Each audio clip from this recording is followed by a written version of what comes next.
stay brave, spend every day on the pavement. Envying my neighbors, ashamed of my stained trainers. Answering the door every day to the same bailiffs. Rearranging dates and explaining the late payments. This ain't no kind of game, my life isn't PlayStation. Still I wish they made a memory card I could save face with. Looking at my old penny jar, I would save changing. Now shit's getting overly hard to remain patient. I'm wishing I could switch up with you and exchange places like estate agents, but I'm still stuck in the same matrix. Yo, what's going on? You're now locked into the R-Kid podcast. I go by the name of Bison Briggz, and I'm joined as always alongside Gringo Green. And today we've got a special guest in, Mr. 12 million views on one battle. Aye. Mr. Shotty Horroh. Aye. Mr. Voice of Man City. Mr. What else do I call yourself? Actor, Actor, Slaughter. Yeah. Make some noise for Shotty Horroh. Thank you very much. This has been Shotty Horroh. Yeah, so that was a And great next week interview. we've got Cheers. So we'll go into the battle rap a little bit later and we'll talk about everything there. For anyone that don't know Shotty, go and check his music out, Shotty Horroh. Spelled with a H because he hates it when you spell it with an R. I mean, you've probably done what? How long have you been spitting, as in rapping now, for? Since I've known you, and that's probably 15 years, but before that, it's 20 years. 20 years you've been rapping? Yeah, I was 12 when I started and never stopped. I've been listening to you since.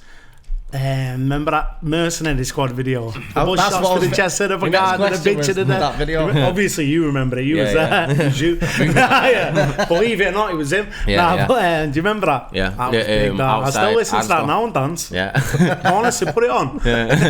Outside, Asda. G-Unit t-shirt on. Yeah, none of I know. Yeah, fucking hell. Some mad. Oh mate, them was the times.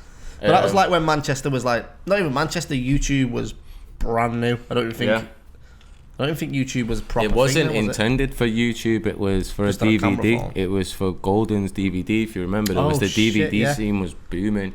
GSI and like. That's when Smack and all that from the States was quite. What was that it shop was in 'cause town of, that used to sell them all? Eastern Bloc. Eastern. Eastern. And it was because of Lord of the Mike's Risky Roads and the London movement. Then GSI and a bunch of other people was doing it up north. Yeah. Because people wasn't getting coverage up there, but Golden was someone that was fit going about and filming. Well, Golden was Brum based, wasn't he? So he was between Manchester. He jumps on and anyway. raps on there as well. Yeah, because that was one of the first videos I ever seen. I mean, I think it was on 250,000 views last time I checked. Yeah. And someone else. Yeah, most of them was me though. that video was before YouTube was something saved on a USB stick though. That's that weren't. Someone else uploaded it that wasn't even affiliated with anything. Because I reckon I've done a good 220,000 on that, so I'm not saying just 30,000. Yeah, you can tell the clip was for something else because, like you say, when you go on YouTube, it is on some random guys. Yeah, it's not like a GSI page. Yeah, there's two clips going about. There's one that's like titled Shotty Riggs Golden Shifty. Yeah, and then there's one titled Shotty Heavy. And it was the Shotty Heavy one that went off. So this is just someone had saved them on the phone from when the footage got out there. YouTube's come about and he threw it up. And it just banged it up there. On from there, what I used to listen to for yourself after there was like the arm response stuff. Yeah. And wow, yeah. It's like you and Caliber, was it? Yeah. Shout out to Caliber. Yeah, wow. And even when you used to work with Chris Evans, youngster, what was that? Yeah. What was that called? North City Entertainment, yeah. And then, man, Mercenary, North City, all that was kind of going on about the same time, yeah. When did you start spitting? God. Do you remember like the first bar you wrote, sort of thing? Yeah, it was terrible. Absolutely. Do you know it? So nothing changed? No. No, I don't even remember it really.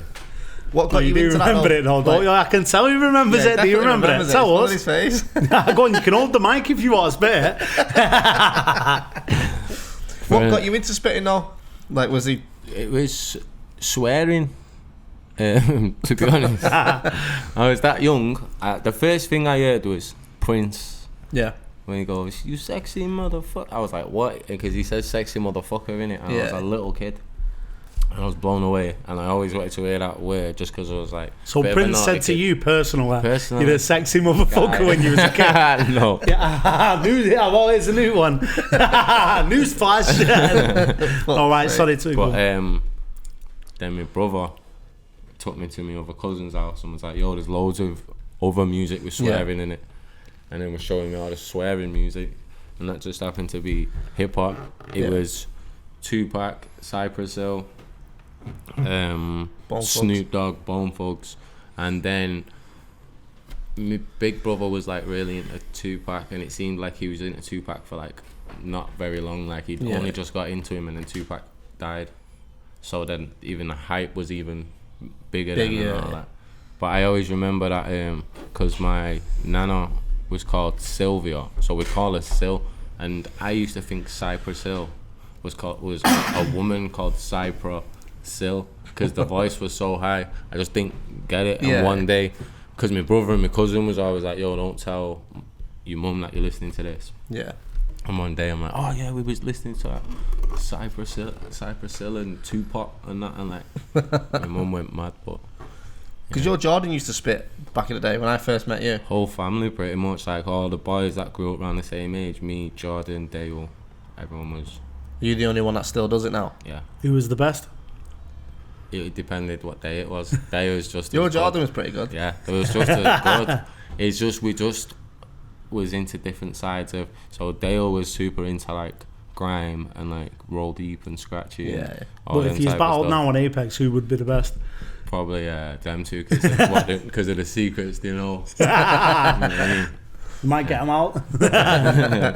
But no, they was good. Then Jordan went on to do like vocal in a metal band and all that. Like he's the singer in a band called Seru. And then my cousin Dale went on to be an actor. He's doing Coronation Street and all that stuff and that. So they're doing well as well. And then my little cousin Bobby. Yeah. Robin Knights. Yeah, Robin Knights, as people know her on the scene, and that she's smashing it. She's a rapper coming up, so it's in the blood. It's in the family. It's mad how it is the whole family. It is. I've got to put up with Jamie for mine. Like I don't know. You used to try and get your kid to rap and that. We were talking about that in the car before. Young one, Ash. Young one. We were talking about that in the car. But when that came out on YouTube, so that was about. When was that? Probably about 2000. Probably early 2000s, wasn't it? 2002. Did that have any sort of difference on people knowing it? Because what I remember about you, before I knew who you was, I knew Caliber first anyway, through. Wow, this is old. That through AOL Instant Messenger, I met Caliber on a forum, like a rap forum. What really happened? That sounds like a mad made up story. No, that's just what happened. So back when the internet first come out, I remember this because my username was LubyY2K1. That's how old this is. So, and I've met Caliber on a rap website. We got talking and all, and I think we just started like showing each other back. Like it was text battling back then. No one had a mic. Like you couldn't afford a mic. If you had a mic, you were posh. Yeah. So it was text battling. Fucking talking to Caliber for years, and then he mentioned you, and I didn't know who he was at the time, and he was just like weird. Everyone knew the name Shotty, but no one knew what you looked like. No one knew where you lived. No one had access to your music. Yeah. There was just a guy called Shotty that everyone kind of knew of in Manchester. Yeah. Where did that sort of come from? Because I was really into like a naughty life and a naughty lifestyle when like you're a kid in Manchester coming up in that, and like the olders are all naughty guys and all that. You're more into that, and you're more like sold on that to get money and do whatever. And so I wasn't really. Everyone used to say, "Oh, you're slacking this and that." I wasn't really focused on trying to be a rapper. I was doing whatever little bits I was doing, and then I would always rap though. Yeah, I loved it, like, and I was super knowledgeable about the whole thing, whether it was battle rap, grime, hip hop, whatever it was. Super knowledgeable, always kept up with everything, always rapping, and just loads of people just always like, "Yo, you have to do it." Yeah. And I knew that the stuff I was doing was advanced as well. Yeah. So then, I think I just felt left out when everyone else had projects out. Yeah, because it was around the time Shifty was out. Yeah, Rigs, Licks. Yeah, and you know me, I'm one of them. When other people say other people are the best at something that I feel I'm better than, I will pipe up and start talking. So I think it was like them times, like all these new guys come out. I used to literally think I was the only rapper in Manchester. Yeah. And I was like, yo, and I felt like a weirdo and that. Then, like you say, with the AOL and Cali and all that, I remember my first night on that. when I got my, because you lot had been set up and that. I can't believe you's got the internet and the first thing you did was rap battle. Yo. I'd have been like, you get me? I'd have been like, The thing is, the internet wasn't good enough to load a porno. It was just like, they wouldn't Fucking was if Google you what waited there long anything. enough. It was like LimeWire trying to download a picture of a pair of Yeah, tits you or have to something. LimeWire. yeah, that's why we went on different paths. I was thrashing, you were rapping.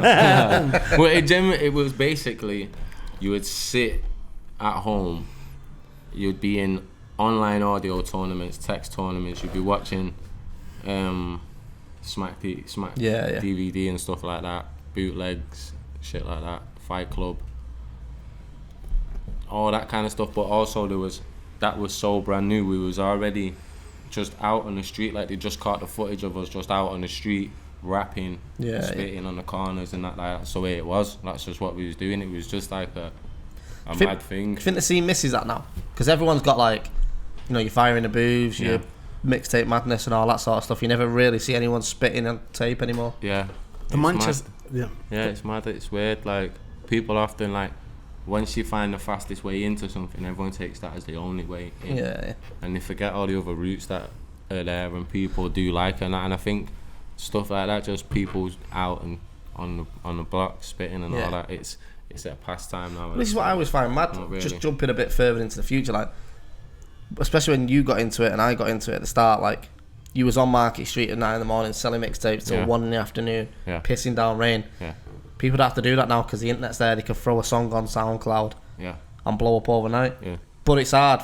I think it's hard to maintain a career doing that because everyone just jumps from the next person to the next person now.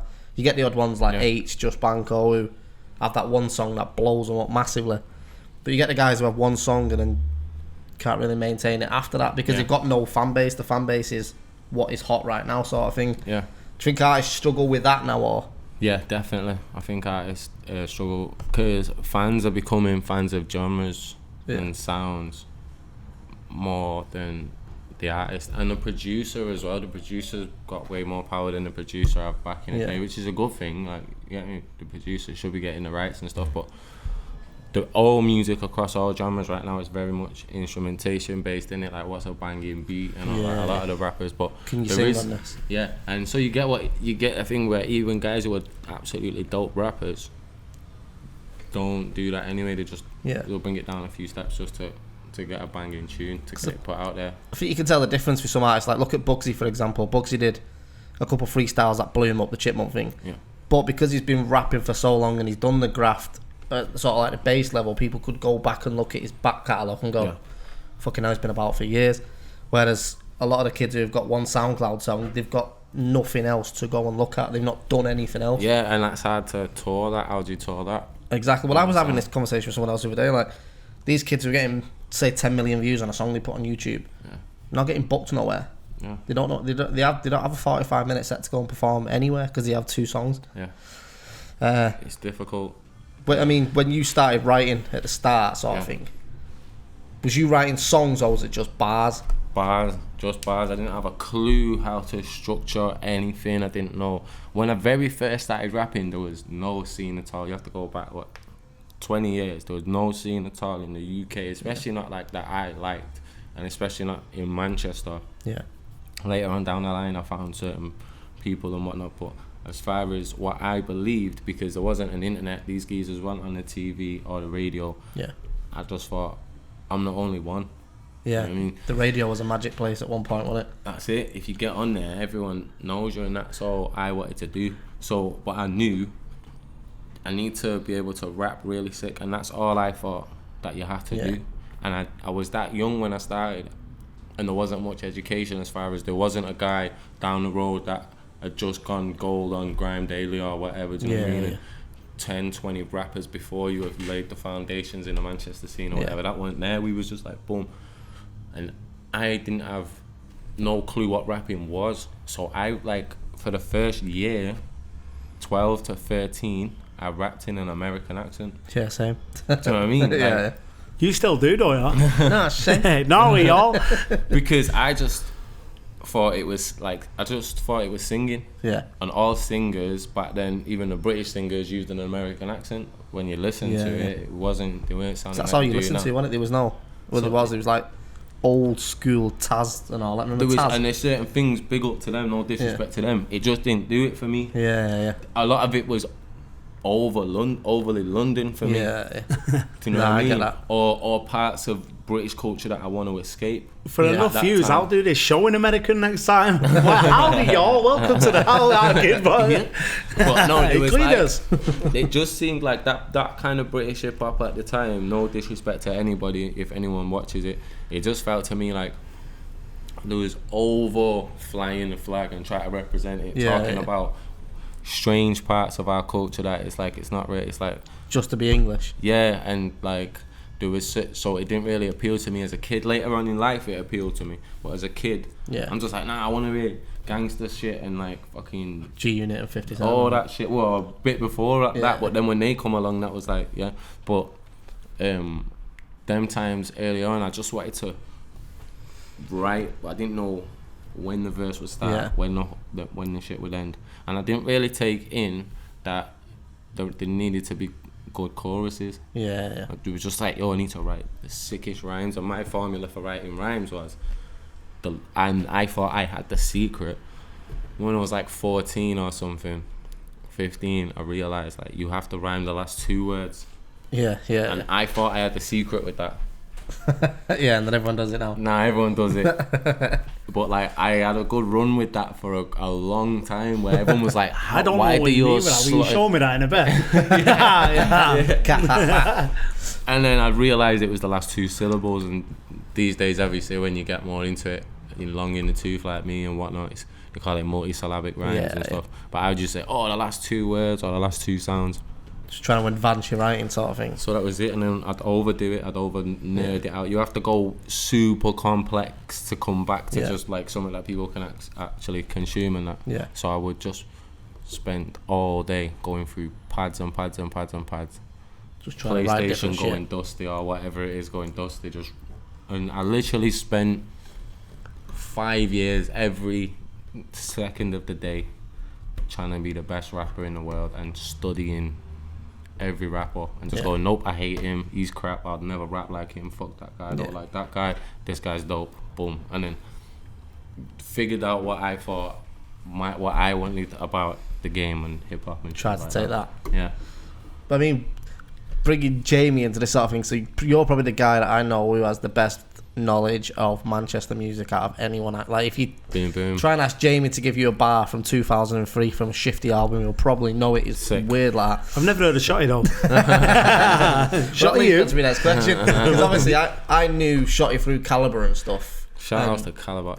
You probably had like no idea of, I mean, no, because to be fair, you was listening to the Manchester music at the same time I was. What was you, did you like know who Shotty was at that time, or? The first thing for me, like I said, was that video. I think I was already onto Shifty in that by then. Yeah. Shifty was fucking smacking it, man. He was massive. When I seen that video, then I was a big fan of yours from there onwards. Yeah. Well, taking it back to the old Manchester scene, who was your favourite artist back then? When it was, because for me that time there is better than it was popping off. No one's ever asked me like that. That's a sick question. Like the whole school of the whole class of people we come up with, I feel like.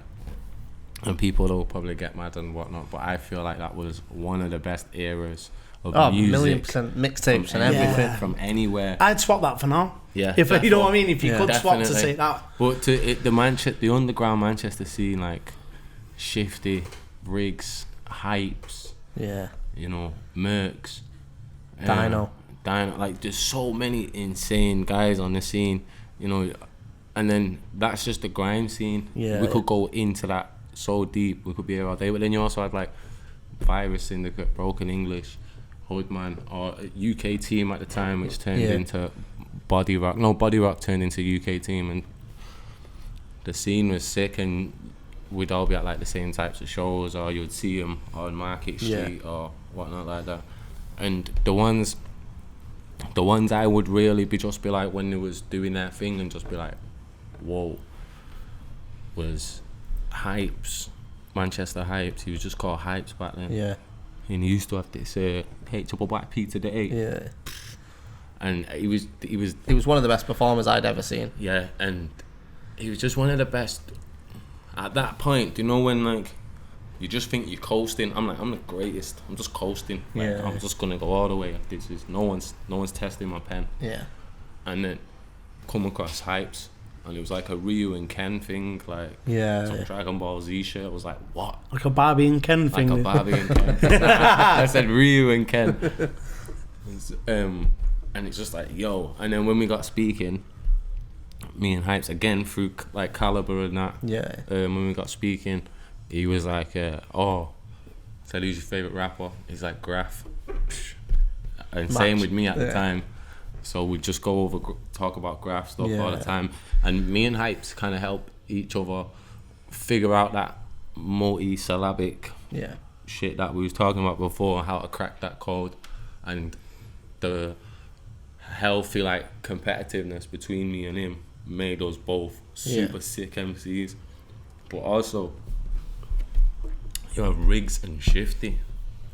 That's fucking crazy. Briggz is one of the best lyricists from the UK ever. Yeah. We were talking about Briggz the other day, weren't we? He was crazy. The man said, "You're not really real. See, you're fucked when I put my hands on you like a steering wheel." That was the bar. As soon as whatever like show he was at, whether it was a clash or a rave, he would be like, reload. You're not really real. Yeah. He was the guy to me as well. Like, he was such a sick guy because we had similarities in the flow patterns. I could tell he listened to Bone Thugs and 3-6 and people who was using triplet flow patterns. Yeah. And he was one of the first people to apply it to the Manchester scene, and better people was like took influence from that, definitely. Well, this is what I was kind of saying about, sorry to interrupt you then, Jay. The graph that everyone had from that time when we first started is the reason a lot of them are still getting booked now. Yeah. Like, people go, oh, Children of Zeus are new. They're not. Connie Connor's been around since Broken English days. There was people that inspired me. Mate, they was there before me. Get on this one. So I've been with Billy for 12 years now. When I first got with Billy, I just started making music, and I said I've completed what I want to do in music when I worked with Tyler Daly. That's how old and obviously how young I was, but it was called Hoodman then. And they're pretty much selling out shows around the world at the minute. You've got yourself doing everything you're doing, platinum singles and everything.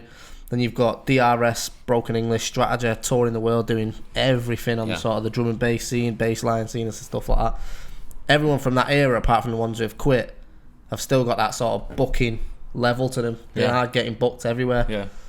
And I think a lot of people are missing that graft. I think as well what a part of that is as well is I think the Manchester scene, no matter whether it was indie rock and roll, which is something I'm a part of as well, or hip hop or whatever it is, just Manchester people, we don't really fall in with that ageism kind of thing. Do you know what I mean? We never was really like, oh, you washed once you're this age, or we're not trying to hear it once you're this age. We just like sick shit.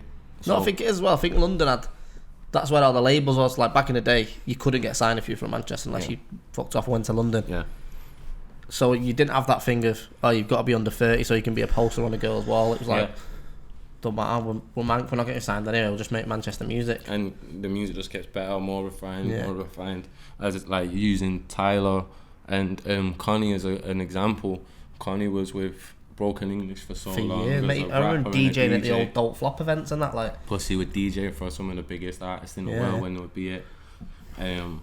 Tyler, Body Rock, UK team, done so much, but then struck gold when he did the Children of Zeus stuff, and I was in the studio at the time when they started, like when Connie started showing up more. All the Hoodman and Lyric and stuff though when he did that, when them two were together as a team, UK that was team unreal. UK team were well too far advanced for the time they came out. If they were out now, they would be so. Do you know what's true as well? Tim Westwood actually said that to me and Tyler when we went on the Westwood show. Me and Tyler won this competition. You remember this competition? Yeah, when you done the show, the Apollo, whatever. To perform at the thing and that. They couldn't decide which one was winning, but they didn't know me and him was boys. Like he was the guy everyone looked up to in high school. He was like my older in high school. Me and him are cool. He's in my brother's year. So when me and him both got wind of that, we just was like, yo, we'll just share the slot and do whatever.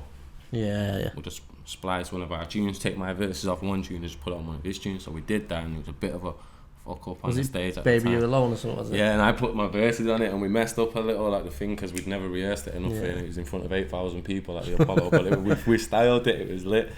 It was all, everyone was there, all Dappy and all these people, but then we bumped into Westwood. No, we went to the radio. We to promote it with him. And he started saying to Tyler how about like, oh, do you know what? Yeah, you've always been way ahead of your time. There wasn't no scene. Before this and that, and he's saying, look, there weren't even a Dizzy Rascal when you was about this and that, and you was rapping this multi-syllabic intense shit and that. Tyler's like, cool, and when Westwood goes on air, he calls him Tyler Green. I was like, me and Tyler was just like, for fucking I real. love your music, you know what it is, Tyler Green. He's like, we're here with Shotty Horroh I Tyler Green. I just said our names wrong, and we just like, are you for fucking real, bro? Do you know who this man is? Remember that dub plate drama, was it? Oh, Played, he used to watch that just to see him. Played I was Warren, proper a fan of the was. still am a fan of the Manchester stuff. I used to when we moved in, because Tyler had a 6 studio in like North Manchester area, and it was like infamous in the scene. Everyone used to go there and then I was renting like a full studio out of his base, and it was insane just to be in like the next room and hear him doing his tunes and hear him the way he makes his shit and puts it together. And like, do you remember that studio you used to have in the one I come with you? Was about 14 years old. It was underneath like a shop. In Harperray. Wow. You done a song there, Ganja Baby, la la la la la la la. Do you remember it? Yeah. That's what song you done that day. That was my building. I finessed the full building. And got like, there was an apartment upstairs. It was mental, and then I had the studio in the basement. And it was like in the centre of Harperray. If people from Harperray know, they know about the Photoshop. In the corner next to the furniture shop and shit. That was the first time I had a tune with you in there. That was the first time. Yeah. Wow, what's the hook now? Welcome to the area, welcome to the neighbourhood. What you doing around these parts is crazy, blood. Wow, true. Yeah, it was that bad back then as well. Taking it back to the old Manchester scene, is there anyone you wish you would have got a chance to work with that you didn't, who you was a fan of from that scene? Because there was so many people who was part of that scene. It's quite divided back then as well, wasn't it? Yeah, but I was the guy that was cool with everyone. I kind of got around it. At one point, I was in No Fear. I was in Hit 'Em Up. I was in Mayhem. No, I wasn't in Mayhem. That's a lie. I was in Mercenary, not Mayhem. I was in Mercenary, Hit 'Em Up, No Fear, High Rise. I'd been in a few different crews, and I was one of the people that was always uniting the scene together and shit. I started chilling with you and Young. And I always wanted to just bring everyone together and that. So I think I did get to work with almost everyone. Fiasco, I would have loved to. I think sonically and that, and styles, me and him would have been sick. Me and Shifty done some sick stuff that never came out, and I did so much music with all them guys that never came out. Like full album with Hit 'Em Up, full album with Briggz. Me and Briggz had a full album called Flowcabulary, and it was at the time my proudest work. You know, one of my favorite MCs in the world. Me. And we both and we actually was in the studio together in that studio where you're talking about, boom, just crushing it out. It was sick. What was the album you had with? That never came out either. Was it DRS? Kenichiwa? Kenichiwa. I've got so many albums that never came out. I got songs with the new generation, with Naps, with 24K, with just never come out. They're just not out. Like, any reason for that, or just can we find them? Time? I'm gonna just put out a thing. At some point, with just absolutely everything on it. The arcade mixtape. There you go. I did the Wall as well, and I left the Wall up for 2 months, and the Wall's one of my best pieces of work. 5 tracks. So there's 5 tracks on the Wall, and I thought I'm just gonna put this up for 2 months and delete it. Yeah. And then just see what happens. So if you've got the Wall, upload it, share it, give it to whoever. We've got it. We'll put it out. There you go. Have you got the 5 tracks? I think so, yeah. Tattoo Baby, Give a Wait, good name or no? That was like a sick part in my career, because we was in the studio in Middleton. Yeah. And Mosh Team then? was that brand new then? Yeah, and that's one of my favourite parts of my career. Like the Mosh Team, when we got the full group together, and we was doing our to be fair, I think we so was the first crew that had people from all over Manchester and part. Mate, I remember we set Mosh Team up and people used to be like, "Oh, look at that white boy shit they're doing." People didn't get the crew thing at all. Yeah. Because we had masks on stage and all that, and now everyone does all that. Yeah, we was like proper turn up, like mosh pits, stage diving, water guns full of like alcohol and like. We tried bringing a performance element, a rock element to. Yeah, we just was like, yo, just gonna be who we are. I think that's when everything started working for us. When you're young, you try and fit in, and you try and be part of this scene. What you don't realise is whatever you're seeing, that position's taken now. For you, in order for you to see it, it means it exists. So you can't go there. I think all of us were at the end of what we like. When I joined Mosh Team, I was at that point where it was like, I can't be asked doing music anymore. Yeah. You'd been in a point where you'd met every label and stuff, and it never just seemed to tick over to that next step for you. Illa was the same as me in Misfits. Then you had Edgy. Edgy was in UK Team. That kind of fell apart for him. Yeah. And then obviously the young Words came through as brand new. Blizzard was in Mosh Team for a week. So we met him at a photo shoot. I was there. We done a cypher. Yeah. But them kind of things as well came from the Lifer as well. Yeah. Like, as soon as the Lifer came in, then Words came in, who's now known as Sleazy. Yeah. Camo came in. Black Josh. Yeah. And it was sick. So I remember being buzzing when movement. I was a big Delilah Riley fan, like a massive Delilah Riley fan. I remember I was going, we should get this guy in. That was a dream team. It was an absolute dream team. Still got the album. Still got it on our drive. We should just make a big thing and just put it out. So in your perspective, what was the reason that Mosh Team, say, fell apart, disbanded? Because in my perspective, we couldn't stick to a plan that we had, and sometimes we'd agree to certain things and then time goes by, we're not with each other, and then when it comes back to doing it the way we all agreed to doing it, people's ideas might have changed and might be something new going on for them and whatnot, and it was just all a bit... There's too many chefs in the political. kitchen. Yeah, political. What are you trying to say? It was our kids' fault? Nah, no one's fault. No one's fault. I think people was just, like you say, it wasn't the era of crews at that moment, and everyone was good enough to be a solo act. And I was already like a few steps ahead on the outside, over people. What's the word? Well, you was doing the battling stuff as well. Yeah, at that point. so I had a little more at the time notoriety or more people, and I was making my push for the mainstream. So kind of needed at that time the crew behind me. But then what we came up with and what we noticed was this isn't a crew of people that can be behind an act. This is a crew of stars. Do you know what I mean? So it's selfish of me, and it would be lazy of them to not crack on and do what they did. And if you look, like Josh did amazing, Sleazy did amazing, Briggz did amazing. The other lads had kids and stuff, and they'll get back to the court at some point. But and it's like I've got it all over me. It's for life, innit? Like, is it something you miss, the Mosh Team? I do. I miss that because it's always Mosh. It's me and him as Mosh is always. That's always that. But I do miss when we had the most numbers and it was a full firm. But it's like I'm also happy and proud for what everyone else did beyond that as well, because if it would have just been Mosh, because it did start getting a bit like toxic. Everyone was beefing with each other and arguing and that. I think that's what the podcast is doing at the minute. Between me and him, I'm like, I think the thing with Mosh Team as well is like people don't realise we had 2 songs out. Yeah. And amazing. Everyone was getting booked all over. But obviously, you had the battle thing, anyways. People knew who you was. Yeah. But like we was doing shows all over. People were buying merch from around the world. Like it was doing. Like, I had one. Did you? I did one. But I remember the Mosh Weekly videos. I think yours was set. There was a few of them that was set. I think we got impatient as well. Like we kept changing the album. I think overall we did 3 different albums. Yeah. Because we did available for bar mitzvahs, weddings, and funerals. Yeah. That was when it's just me, you, and Illiton, Mosh Team. Yeah. Then we did Mosh Life, which was the main album. Yeah. And then I think we did Edgy put NWO out, New World Order, Mosh World Order. Yeah.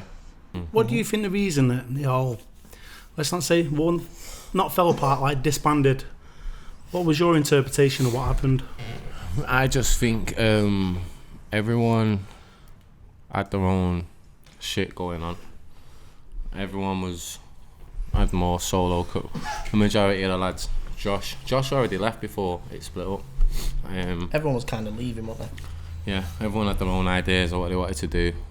I had my own path, and we all just we just disagreed, and then lack of communication made other parts of the crew think it was something else that it wasn't.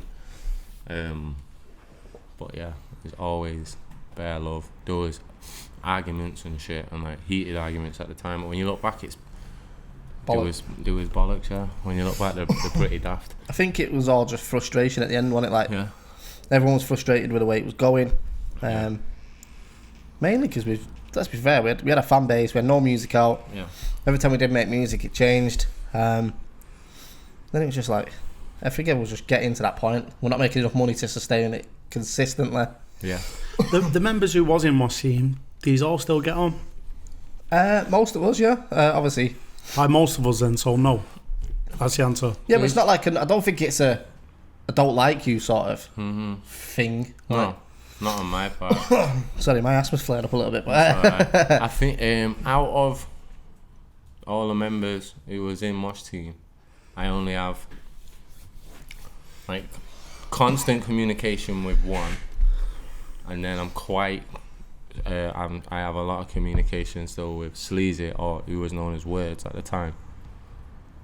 But everyone else I don't really have much communication with. I speak to all day, every day. Right, yeah. I always speak to him because mum makes my little cousin. I think it's one of them things, like say, I speak to Illa now and again. We'll keep in touch now and again. I'll drop a message to him. He'll drop one back. But yeah, I think everyone's just got. Yeah, it's like with the Lifer, for example. I've not fell out with the Lifer. We just don't speak as much as I probably want to. Oh, that's it. He's had kids. With myself, like, still speak to Raptor. Obviously, I've not spoken to him properly for a bit, but still speak to him. That's because he's not got a phone. You've got to fucking send your brain thing up to speak to him. You know what? Signs in Twitter every once in a while. Shout out Raptor. And I left Raptor out of that then when I said that, because I do talk to Raptor as well. When I say Mosh Team, I mean Sedwim, innit? And if you know about Sedwim was our other name, like our alter ego, SEDWIMB, and that was Shotty, Edge, Words, Illa, Monk. Well, you've done it wrong there. Shit. Sedwin was Shotty, Edge, the Lifer. That's it. Words, Illa, Monk, Briggz. Sedwim. Yeah. That's B. Yeah. Briggs. It's a silent B on the end. Swedbim. Sedwim. Yeah, no wonder that band didn't work. Up on next, we've got Sedwin.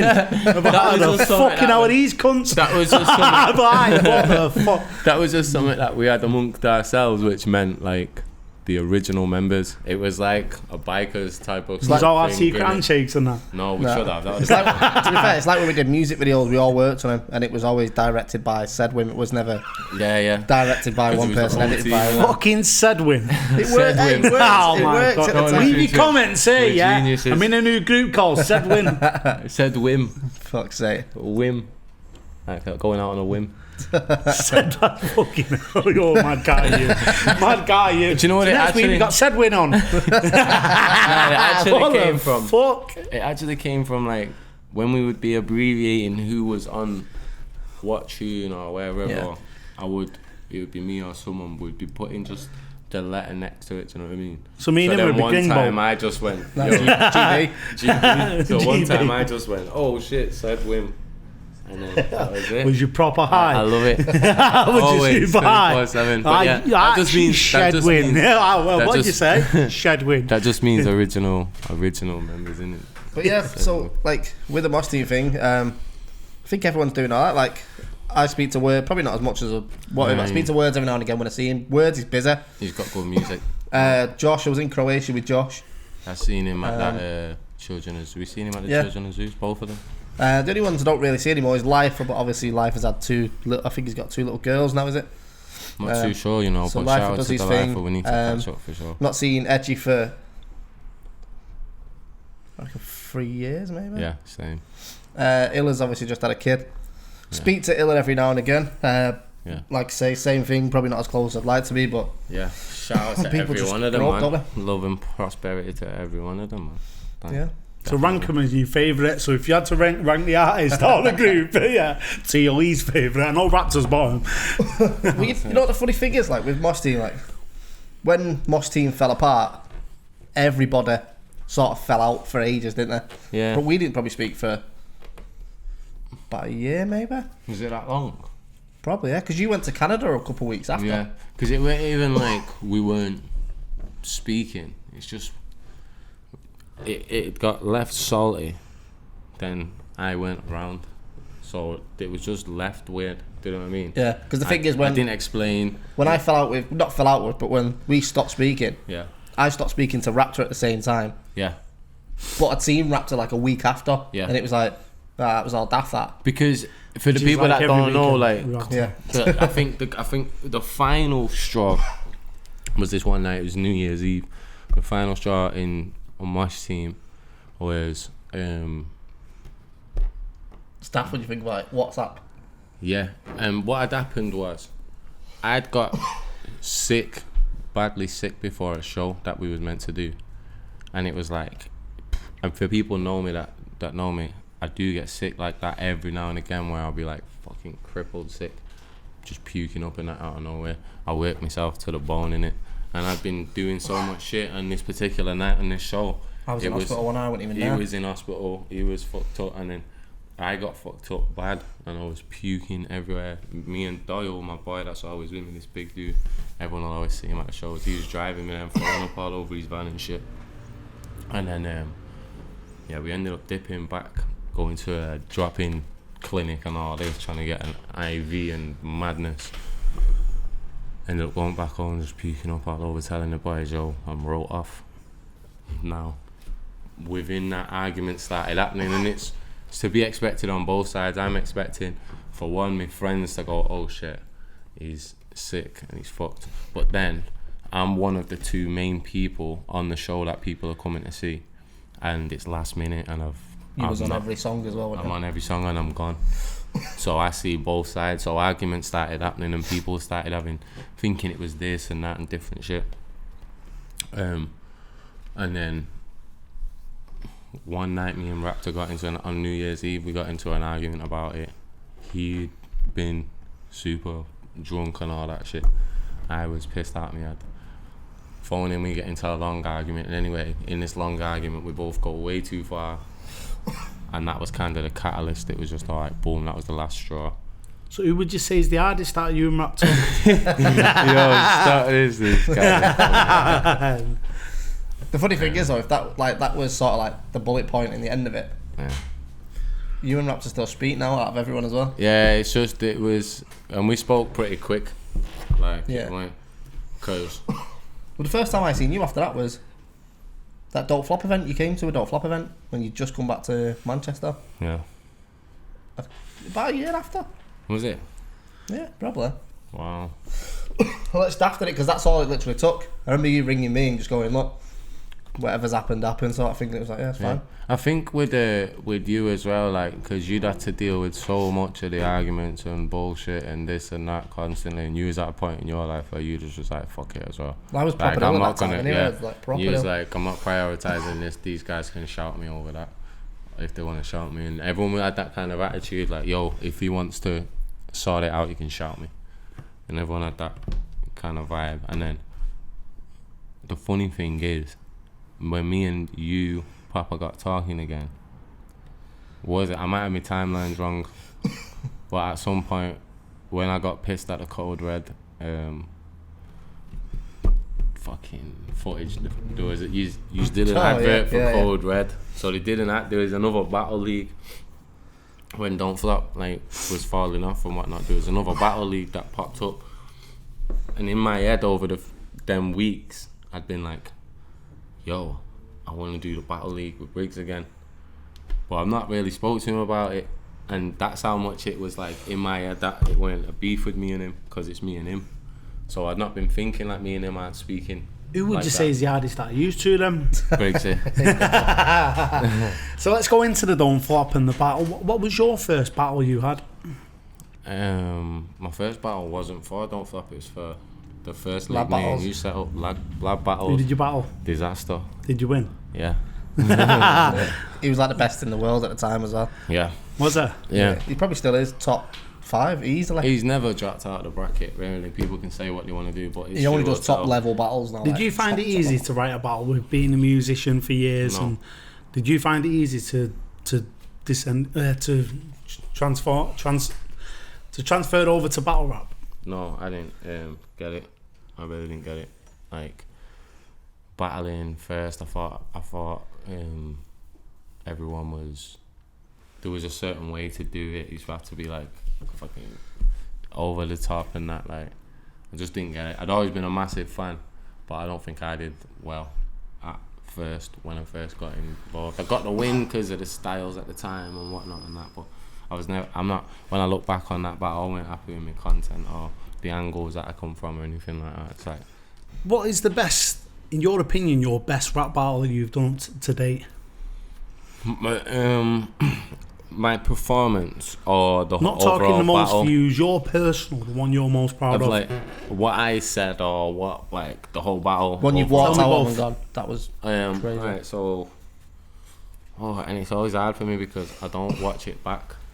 Do you know what I mean? I don't really watch my own battles back.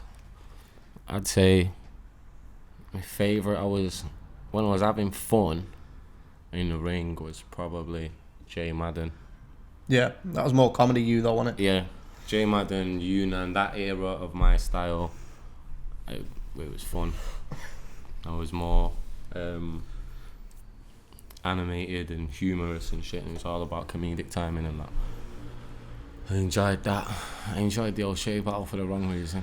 I got fucking drunk out of my head trying to... Mate, I was sick, I was dying in the chair. Yeah. Is there any battles that you, when you finished battling, you thought I could have performed better than? Yeah, the Disaster battle, the O'Shea battle, Charlie Clips. the first and foremost, yeah, definitely. Math. So all of them. I don't think math was your fault though. Math was math.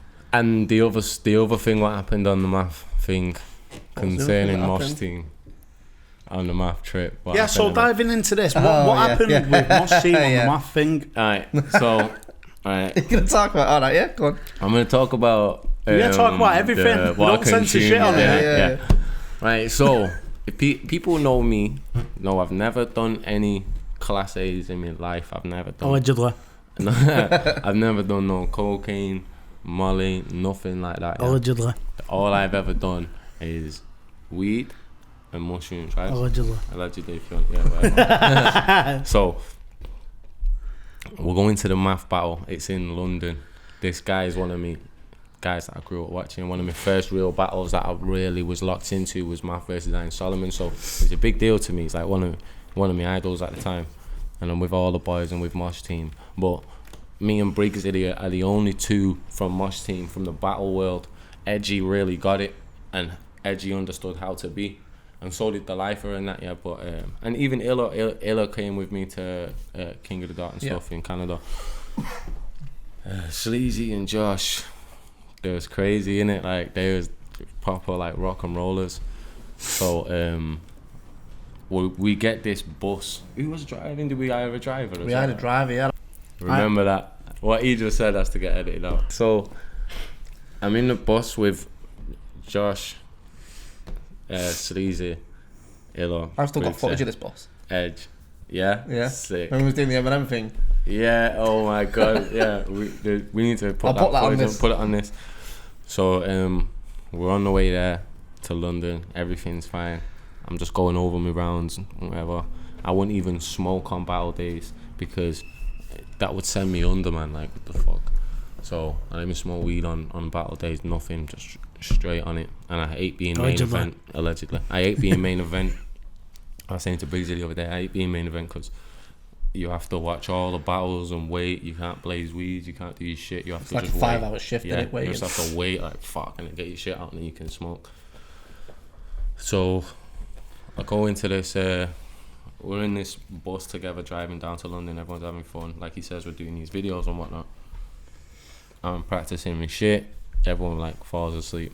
We get to like just to London. I wake up. All the boys are asleep.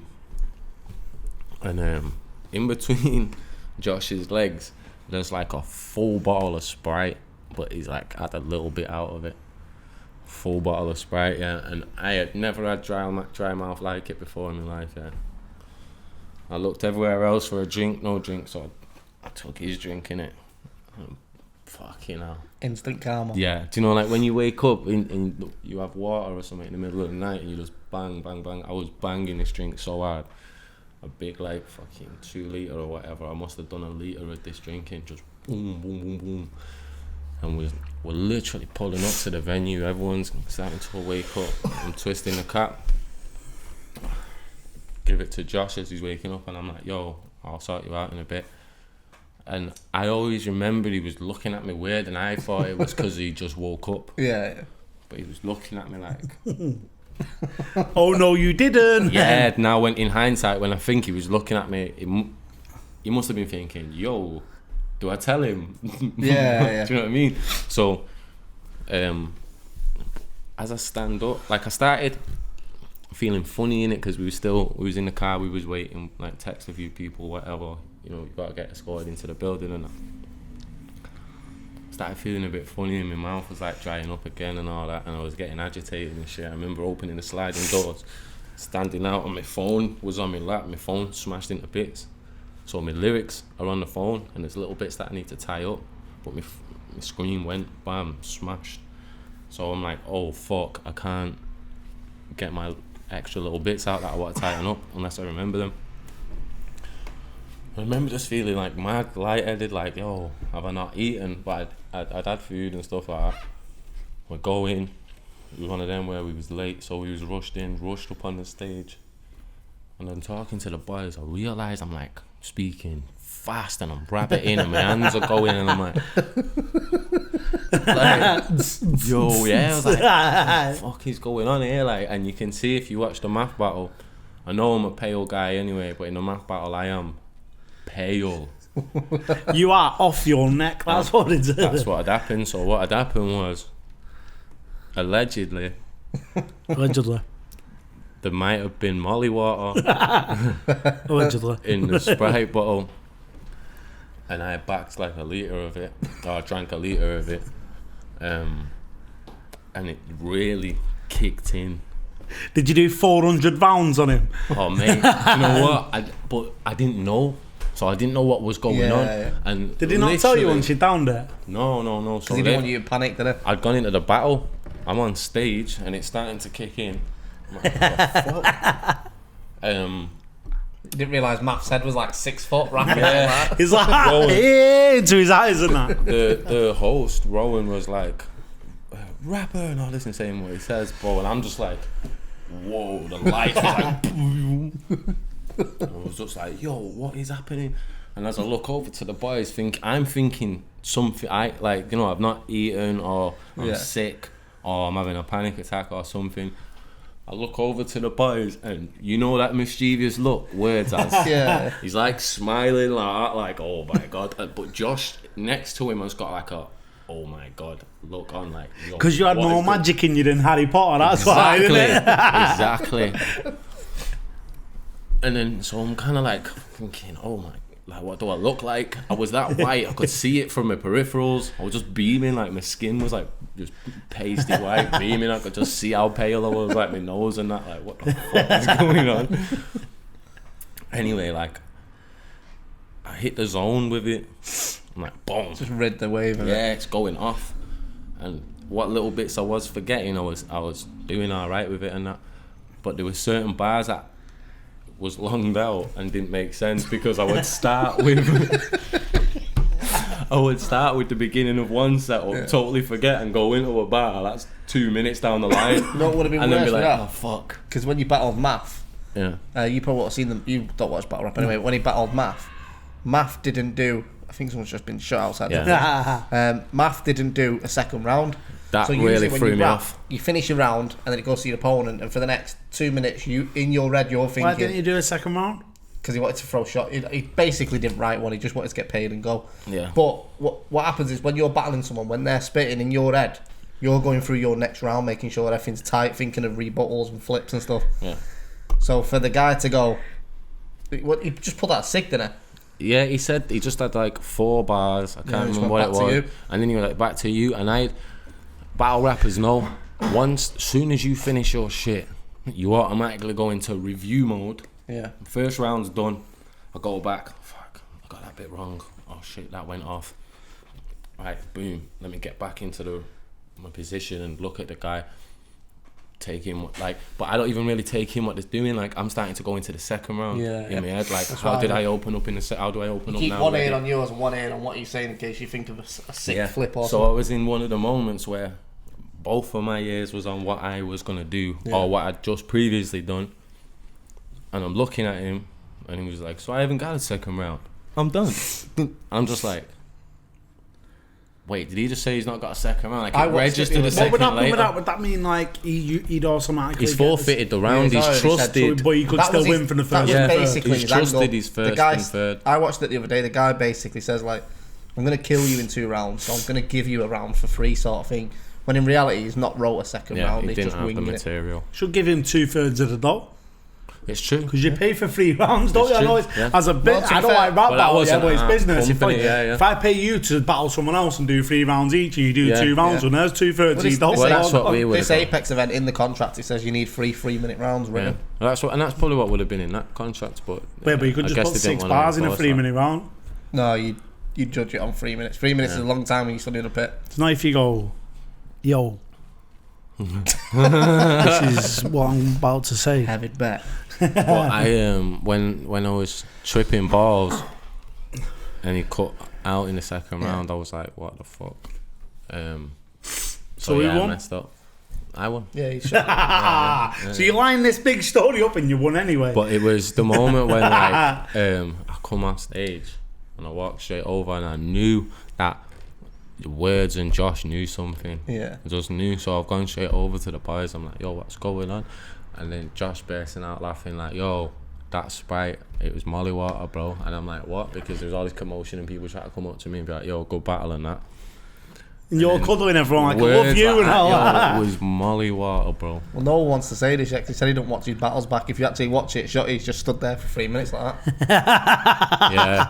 I just... Steve Every now and Madden, again. Steve. Like he's rapping on mute with no voice.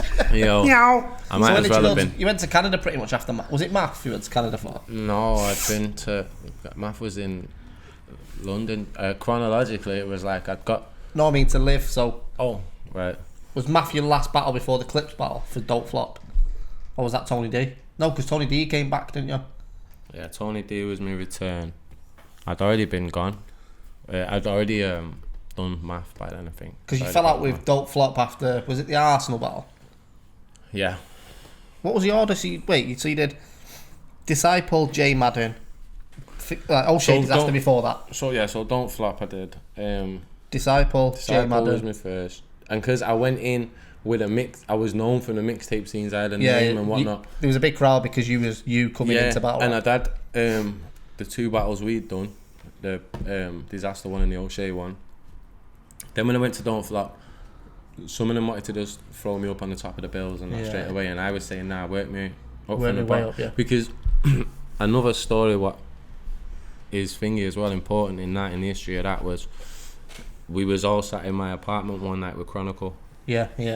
watching disaster battles and stuff, and Chronicle was just like, no, you couldn't beat him, you couldn't do him, and that's kind of what made us set lab up, hit my ego like, yo, I can fucking do this, and we booked Disaster ourselves and whatnot. Then that ended. I wanted to just go into Don't Flop and work my way up from the bottom. They regarded bless him, shout out to him, they regarded Disciple as the bottom. I think they gave you Disciple because I'd just battled him the time before. Yeah. So then I had Disciple and Who then would win Jay if Madden. you 2 battled? Him. Leave that for you to decide. There you go. Disciple, Jay Madden, Yunnan. Then I went and did the Fingers battle in Canada. Yeah, Fingers in Canada. Oh wait, stop at Fingers in Canada. Oh, so right. I'll start this one. So we went to Canada. I went with Shotty the first time. We went me, you, and Edger. Yeah. Now, bear in mind, we've been watching battle rap for years. Yeah. King of the Dot, we was massive fans of, because King of the Dot was sort of... It was Bender. It was where Don't Flop was exciting at that time, but it was like, there was Bender, Lopez, or Pat Stay, Holohan, like, there was the big guys of battle rap sort of thing. Yeah. So and World Domination is an event they do every year where they fly the best from each country, like a World Cup sort of thing. Yeah. And before you, there was only like O'Shea, Def, Kruger and Earth. Yeah, and I'd supposed to have been on the one before as well against Cap Callis, but I didn't go. Yeah, so the Fingers one was... That's where some said they wasn't going to show up. Thing came from, wasn't it? Was it? No, that was Arsenal. Was it? Yeah, that was Arsenal, yeah. Oh yeah, you did the Yakuza line. Yeah, the Yakuza line, that was the one. That was in the Fingers battle. So the Fingers battle, I remember turning up to the venue, yeah. We went out the night before and was pretty drunk. Yeah. And your battle was the next day. Yeah. And we got there and this guy called Fingers who Shotty was battling. He was probably one of the top up-and-comers at King of the Dot. Yeah, he was killing it. He was sick as well. Yeah. So we was in the venue and you got word that he was going to mention a bar about your uncle who just passed away, wasn't it? Was this... This was before Arsenal, wasn't it? Because Arsenal said it straight after, didn't they? Yeah. So we found out that bar, and then you put it on Fingers. I remember being in the bar. It was like super raw, like it had just happened then. Yeah, it was probably 2 months after it, or something, wasn't it? I think it was even closer. It was pretty. Raw, it was pretty soon. But is that So what we you signed stuck up it for? Yeah. There's no lines that should be But crossed. do you know what it is? If you're signing up for a rap battle 2 Yeah. months after something bad's happened to yourself, Yeah. you can't expect them not to use Yeah. it. No, the thing is, we was signed up. That's how I know it was already close, because we was signed up with that in. Not to be at the mentioned. time. Yeah. This is obviously as someone that done battle. There's a sort of line between all battle rap. Yeah. You get some battle rappers that will say it, that will say whatever they like. There'll be battle rappers that will mention Million Miles and shit like that just to get a win. Yeah. A lot of they don't really exist anymore Yeah. because not a lot of people take them serious. You think the Muppets. And at the time, we'd had an agreement. I'd said to Organic, "Now I'm not looking to battle because this has happened, and I don't really want people to speak about that right now." And Organic's like, "Yo, I'll speak to this guy and make him agree that he's not going to do that." And he did. And he did, but if you We want to didn't mention carry it, the did he, story, then? no, he was going to. But if you want to carry the story, So we was in the venue. You put it on Fingers. To be fair, from what I remember from a distance, is like Fingers was actually safe about it. It was his boy, wasn't it? there was 2 of his boys, so it was Stuck me, like mannequins like that. Fingers, and 2 of his boys. Like me, we use. Yeah. It's like, but he looked like a pencil. But them not know that I'm alright. Like in them regards, I'm alright. I'll be alright, and that. So these was at the bar at a decent distance to where if it does go off, they're alright. They'll come and help out and whatnot. But I was cool. Allegedly, I was cool. It was kind of left to you and Fingers talking it This out. guy was and trying there was to, one guy and I was his like, mate yeah, was just let's do it. staring. And I was like, ready to do I mean, whatever with him. If you watch the battle, I'll highlight him on the battle. He stood behind Fingers. Why didn't you take Gringo to these battles? That could have gotten it right in the butt Yeah, there. they'd have Can't been. get to Canada. No, yeah, you can't get me in Canada. So if you want a battle anywhere in a 4 mile radius of there. But yeah, so that kind of literally nearly started fighting. Finished 2 seconds before they went shot your Fingers to the stage on the pit. Literally, I'll put the battle on over this us speaking now. If you don't know the story, you probably don't notice anything. And if you remember, we was meant to be on the day before. It was a 2-day event. Yeah, we was meant to be on the day next before. day. We went there and he came and he showed up. he was throwing up one in that. Because here's what had happened. And there's a picture of me and Bender sat on a bed together and we'd just been speaking. Rest in peace to Bender. And in that conversation, Bender had told me, "Yo, Fingers," because Bender and Fingers was cool. Yeah. Fingers has said to Bender, "Yo, fuck all that. I'm gonna say this shit anyway." And Bender said, "Yo, listen, flat point out. You better be ready to go outside and fight him. Yeah, and don't do it. He'll kick fuck out you," because Bender knew us both. And from that conversation, then he's walked into the venue. Yeah. And seen me white as a ghost to the point where we thought it was drugs, innit? Yeah. Everyone thought it was drugs, and he begged and he begged and he begged. "Yo, cancel the battle. I need to cancel." Because that's why we got drunk on it. We thought, fuck this, is not good. Because the battle wasn't going to happen either at first. That's it.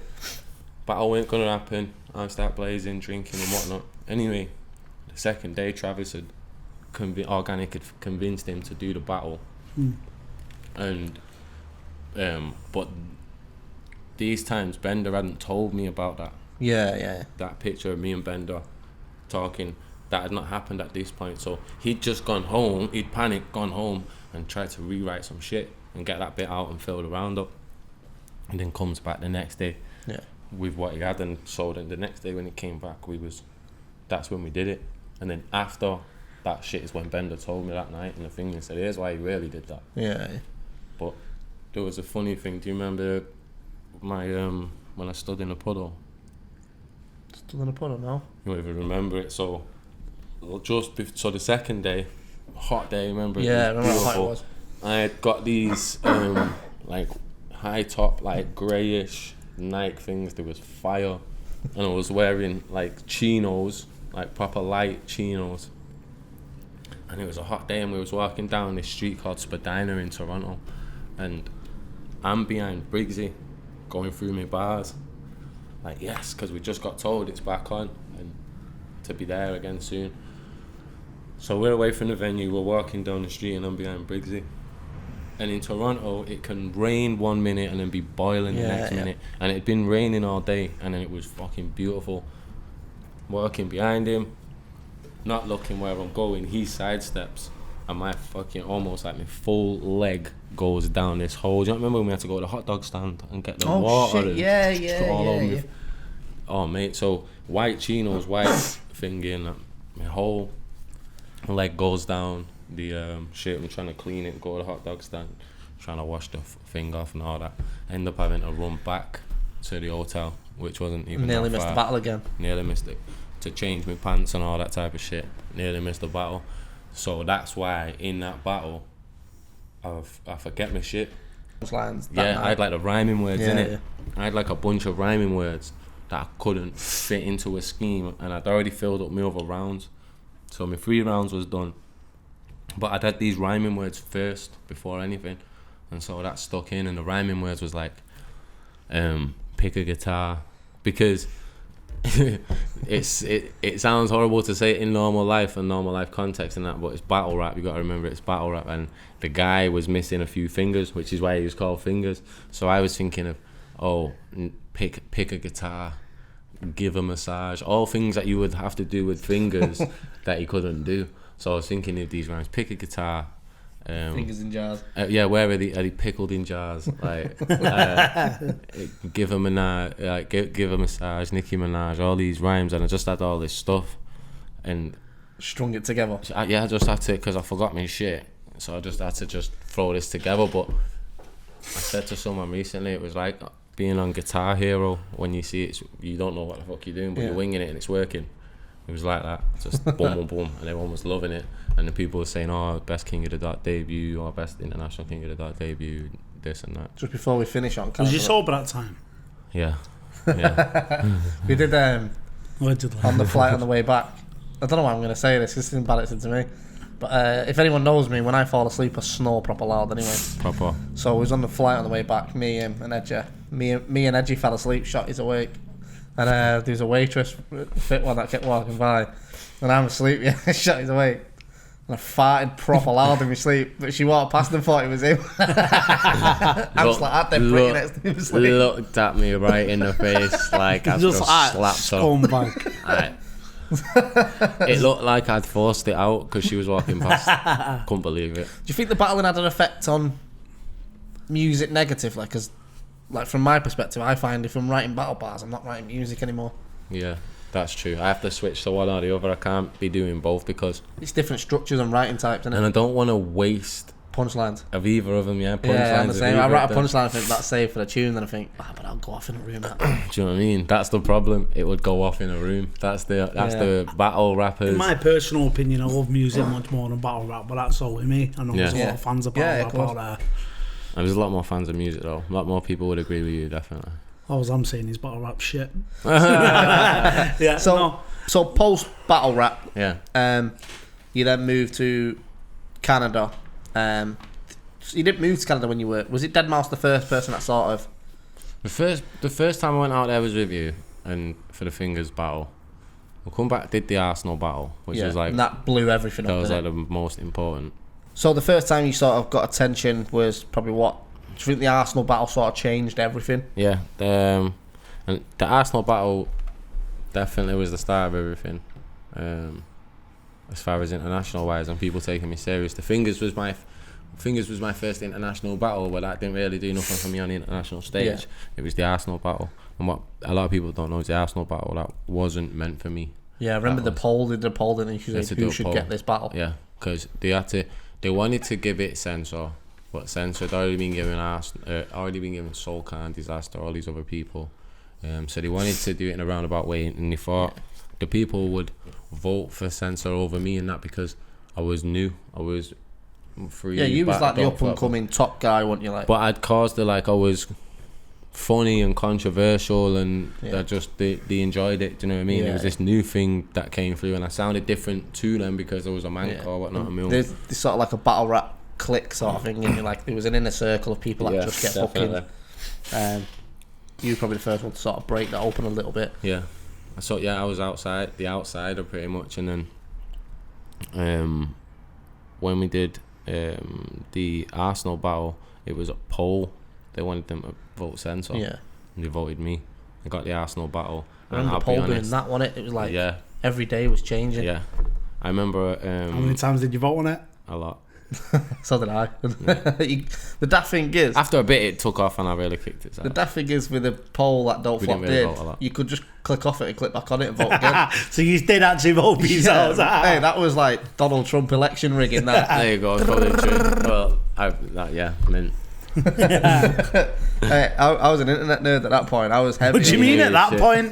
Yeah, still am. I had like 50 windows up and going, vote. But with the Arsenal one, I didn't know much about him other than I'd seen him on Fight Club once. He was a world star at that point in battle rap. And I'd not taken to his style when we was watching battle rap and stuff like that. I was into the multisyllabics and that, and I wasn't really into the talk to him shit or the disrespect shit. So Arsenal didn't really. It's not someone that I properly remembered. I just remembered, oh, that's the guy from Fight Club. So when they said to that, do you want this battle? To me, it was just, do you want to battle this famous American guy? That's all it sounded like to me. So I was like, yeah. Well, he was the first URL rapper, really. To come over. He's like that. He's really in the shout for GOAT, man. Because you have to look at what he's done. URL.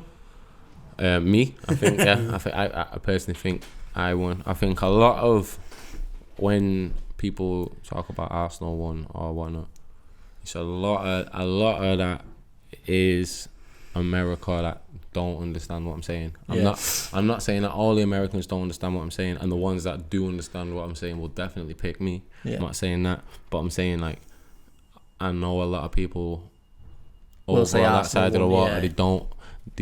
Especially at that time, their ears weren't as attuned to British rappers or whatnot at the time, and so a lot of people would have just dismissed it. And because I was more painting pictures back then and I would take fucking 16 bars to get to a punchline back then because I was still just working my way into it. I didn't really know what to do. So I think my writing was better and my writing was more structured towards him. And his atom thing don't make sense because that's ATOM, ADAM. He wasn't a great speller, was he? No, it just like pissed me off. But like the game's developed to like forgive them kind of reaches and that now, so that don't even. So that kind of blew up though, because I remember like obviously Deadmau5 was tweeting about it. Like there was a list of this table of celebrities that were saying this battle is insane. What happened with Deadmau5 there? Did he get in touch with you or was it? Yeah, he just followed me, and like I live under a rock. Yeah. My mate Ben, who does the videos for me and stuff, he was a big fan of Deadmau5, and Deadmau5 sticks out because he wears a fucking mouse head. Yeah, exactly. So, and it was Deadmau5 in it. That's gonna stick out to anyone whenever you see it. Yeah. So when he followed me, I was like, oh, this is the guy that my boy was showing me about. And I remember when my boy showed me him, I thought he was sick. And I was thinking, am I a weird dance weirdo? Because, back then it was like, yo, you're hip-hop, you grind, you're that, you can't be on that and all that shit. And I remember my boy used to play me Deadmau5 and I could hear the hip-hop in it, and I used to think, yo, this is sick. This guy follows me that day, so I make notice of it. I'm like, oh, shit. Message him, oh, thanks for the follow. He hits me up, basically like, yo, what you doing? chilling. He's like, yo, and then just basically flies me out there, and then I fly out to Canada. Like, what the fuck is going on? Was you staying with Deadmau5? You got packed while you was doing it, didn't you? Yeah, we got papped by a TMZ in a Ferrari, dashing about. You can throw the picture on if you want. I got a picture. Yeah, I've got it anywhere from. Yeah. It was mental. I get to Canada. I didn't really know much about the guy, and I didn't want to be disrespectful. So I was doing my research. I'm thinking, yo, this guy's fucking sick. We get to Canada, and I'm like, I've never seen him without the mask on. You was expecting someone in the airport without on. Only when I got to the airport did that thought cross my mind. I went there and I was like, because he'd been saying, yo, I'm going to be outside, I'll pick you up. Yeah. Don't fuck. Obviously, he just looks different. He's got a big mouse tattoo anyway. Right, it's an Atari thing, like one of Space Invaders or some shit.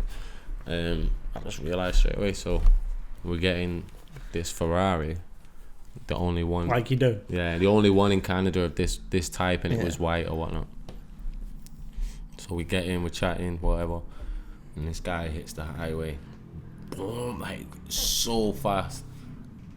I see like a button, for like the window, or I thought it was, and as I pressed it, the door started to open like a suicide door, and I tried to shut it thinking he wouldn't clock, but he definitely would have clocked. There would have been something that shown him. Bing, bing, bing. I thought he was going to say the ejector seat, and he just fucked off. I just didn't want to embarrass myself in front of him and that, and it was like I didn't know what to say, and that it was mad. It's the thing, you've gone from Harper 8 at the time to getting a message from what did he say? Did he just go, do you want to come over, or was it like a conversation? He was like, what? he was like, yo, I love the battle. Like, this battle's sick. You're insane, one of the best rappers. But he wasn't like, oh my god, you know what I mean? He was just showing he's a blunt guy, so Yeah. he was just like, yo, you sick. That's dope. Do you want to fly out, do some music? Flies me out there, picks me up. Did he know about your music as well? Yeah, but he didn't know about me. He'd like seen the battle, Watched the couple looked songs up me, or whatever, looked me up and said, oh yeah, he can flow good and that, like, do you know what I mean? Because then you did what, Legendary? Yeah, flew out there. Are you afraid? Are You Not Afraid was first. Yeah. So fly out there. He had this insane apartment. We was and then he had a studio in the apartment. Yeah. So we would just go out to eat and shit, and then come back, record, drink fucking shitloads of Tim Hortons and that. Because he's like a superstar out there, though, isn't he? Yeah. Like in Canada as well, 'cause he's Canadian. Yeah, global superstar, but he's definitely a god out there as well. And like, just opened his house up to me. I lived there for a bit, like not lived, you know what I mean. But that's where I was staying for like 2 weeks, 3 weeks while we recorded this stuff. It's just unbelievable. Threw me Ferrari keys one day, and I'm like, I don't even drive. You know what I mean? I bet he's like in the driveway, like. Yeah, but yo, he just had insane methods for recording. The studio was nuts, and he would be like doing a kick and a snare or whatever, and I'd just be rhyming on absolutely nothing other than that, and then he'd build beats around it, show me like absolutely insane shit, and then man, I would just go out and Did you get any sort of plaques off that? Because that's on a couple million views now, isn't it? I've got a lot of. I'm not eligible. I have that accolade with a lot of different things. I just need to order them. Yeah. So there's the stuff with the Deadmau5 stuff. There's the James Arthur stuff. Salt of the Earth. Was the James Arthur stuff the same time as Deadmau5? Because James Arthur was a massive battle fan, wasn't he? Yeah, the James Arthur stuff was. Same. James Arthur Deadmau5 and the Salt of the Earth album. Yeah. With Sony all same time. So that all kicked in. Pretty much. So that Arsenal Deadmau5 was first. Yeah, just it was like a chain to all these different things. Deadmau5 was just like, that was when I realised like, yo, this is like super serious professional. You know what I mean? Like, you can make a career out of this. Yeah, like I'm seeing the lifestyle that he has, and because let's be real. Like, obviously, I was around the same circle at the same time, so I know that you've visited every major label before all this. Yeah, and it's never seemed to have clicked. No, for whatever reason, there was always one thing that was stopping you. Yeah, so there was there was a one time where I can't for the life of remember what I did, But I did something and all of the labels wanted me. Yeah. Or wanted to speak to me at least. And it was Sony, Psycho, all of them ones that are in that building in London, and I had to go and have a meeting with almost every different office. So it's like a lift, didn't you? Every floor's a different label. Boom, yeah, just going to these different labels, Epic and whatnot. And I got offered some silly stuff and just stuff that's just not. Yeah. Like, why would you like hire a plumber to make you a cake? Type of stuff. Like, they would just be. I didn't get what they.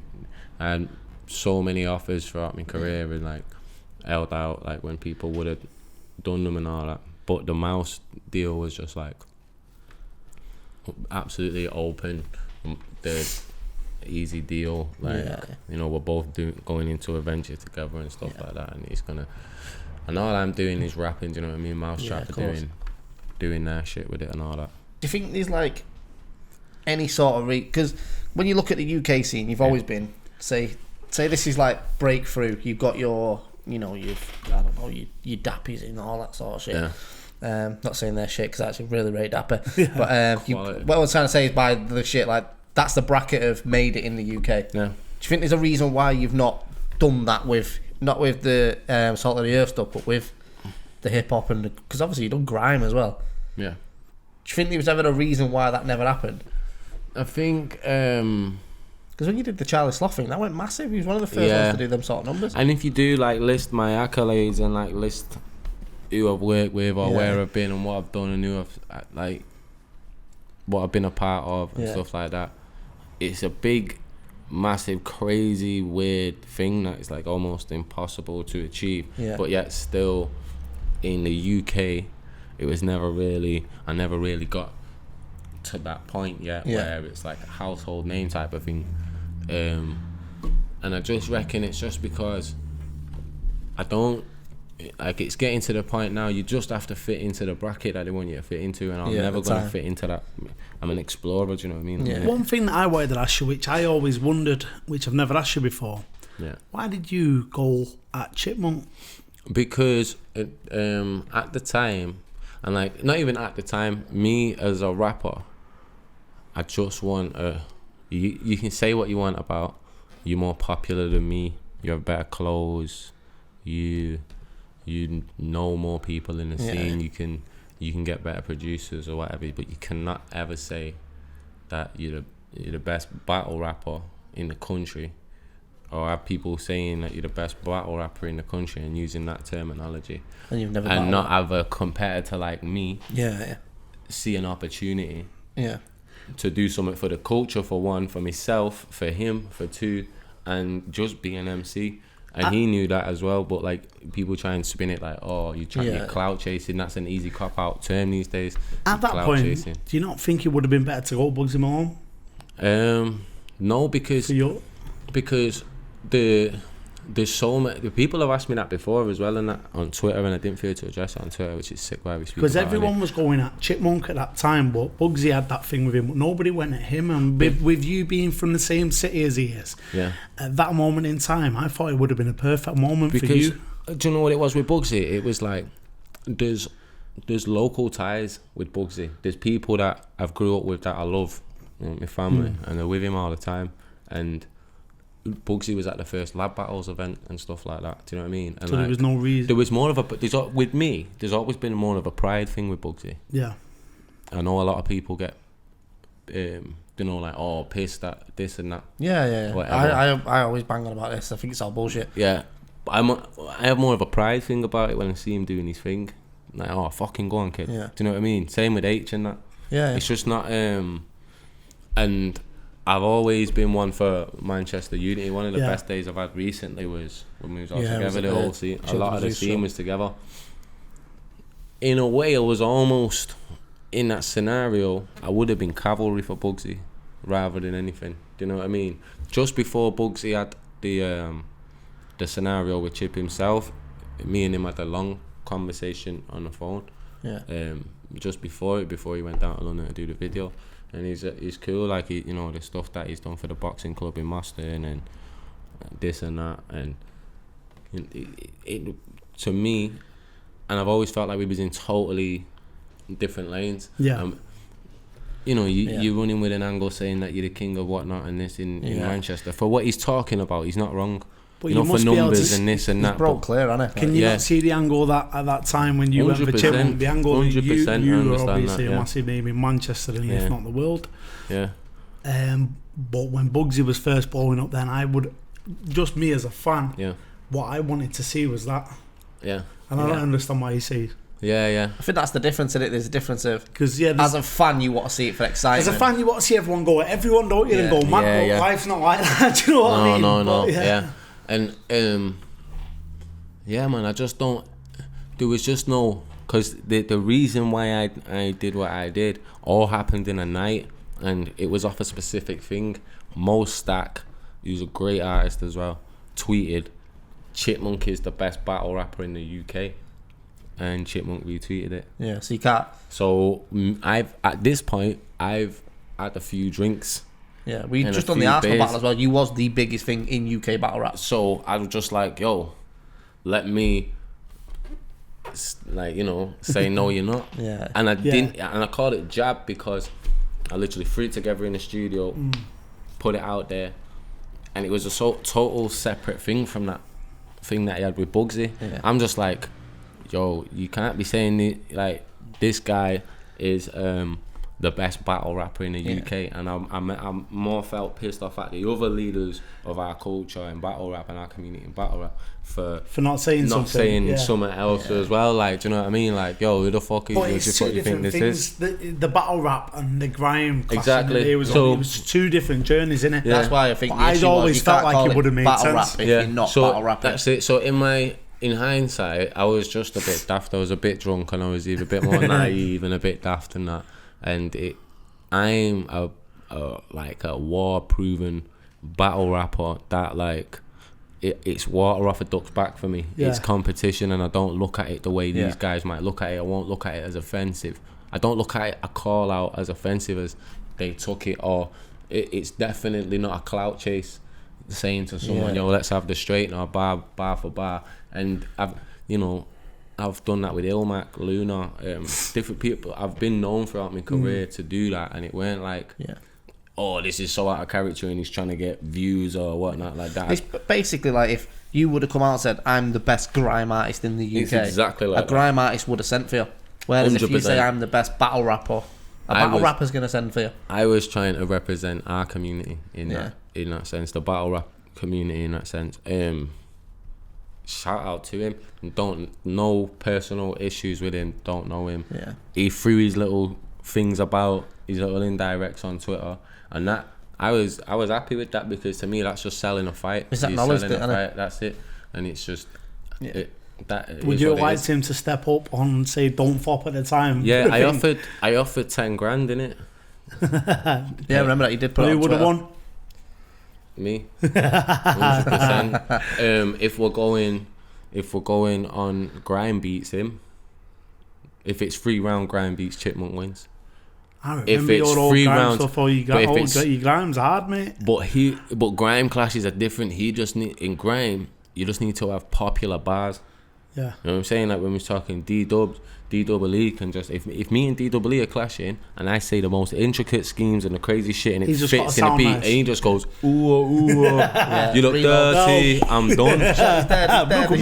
And Chipmunk's an amazing grime MC, he's a great rapper and stuff like that, but he won't be able to have me, he won't be able to do nothing with me on a hip-hop beat, or nothing with me in a 3-round acapella rap battle. But do you know what it is as well? That's just the battler talking to me. I respect him highly as an MC and as a rapper. Yeah. And that's why I extended to him, yo, come stand in the ring and go acapella, because some of these guys, they don't know if they've got what it takes because they've never done it before. Yeah. As insiders, I know who's got what it takes to step into a acapella rap battle scenario. I think the only person that's actually done it was Bonkers.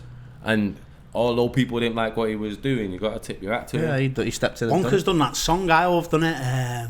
Bonkers is fire. He's just working under pressure. That's a banger. I think Chipmunk's cool enough and he's educated enough in battle rap. He's watched it forever and he would have transitioned well. And me and him would have been not only a decent battle. Is it something you do now? Oh yeah, it would be a decent battle and it would be an amazing payday for both. Yeah. Parties, like, what are we in this for? This is prize fighting. And that's what I was just extending. Everyone's like, oh, clout chase, this and that. Listen, every single person who lets you put a camera in the face and has a Twitter and all this and that's that.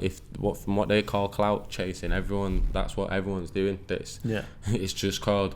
People have brought a term out. This term clout chasing to deter you from getting out there and getting it.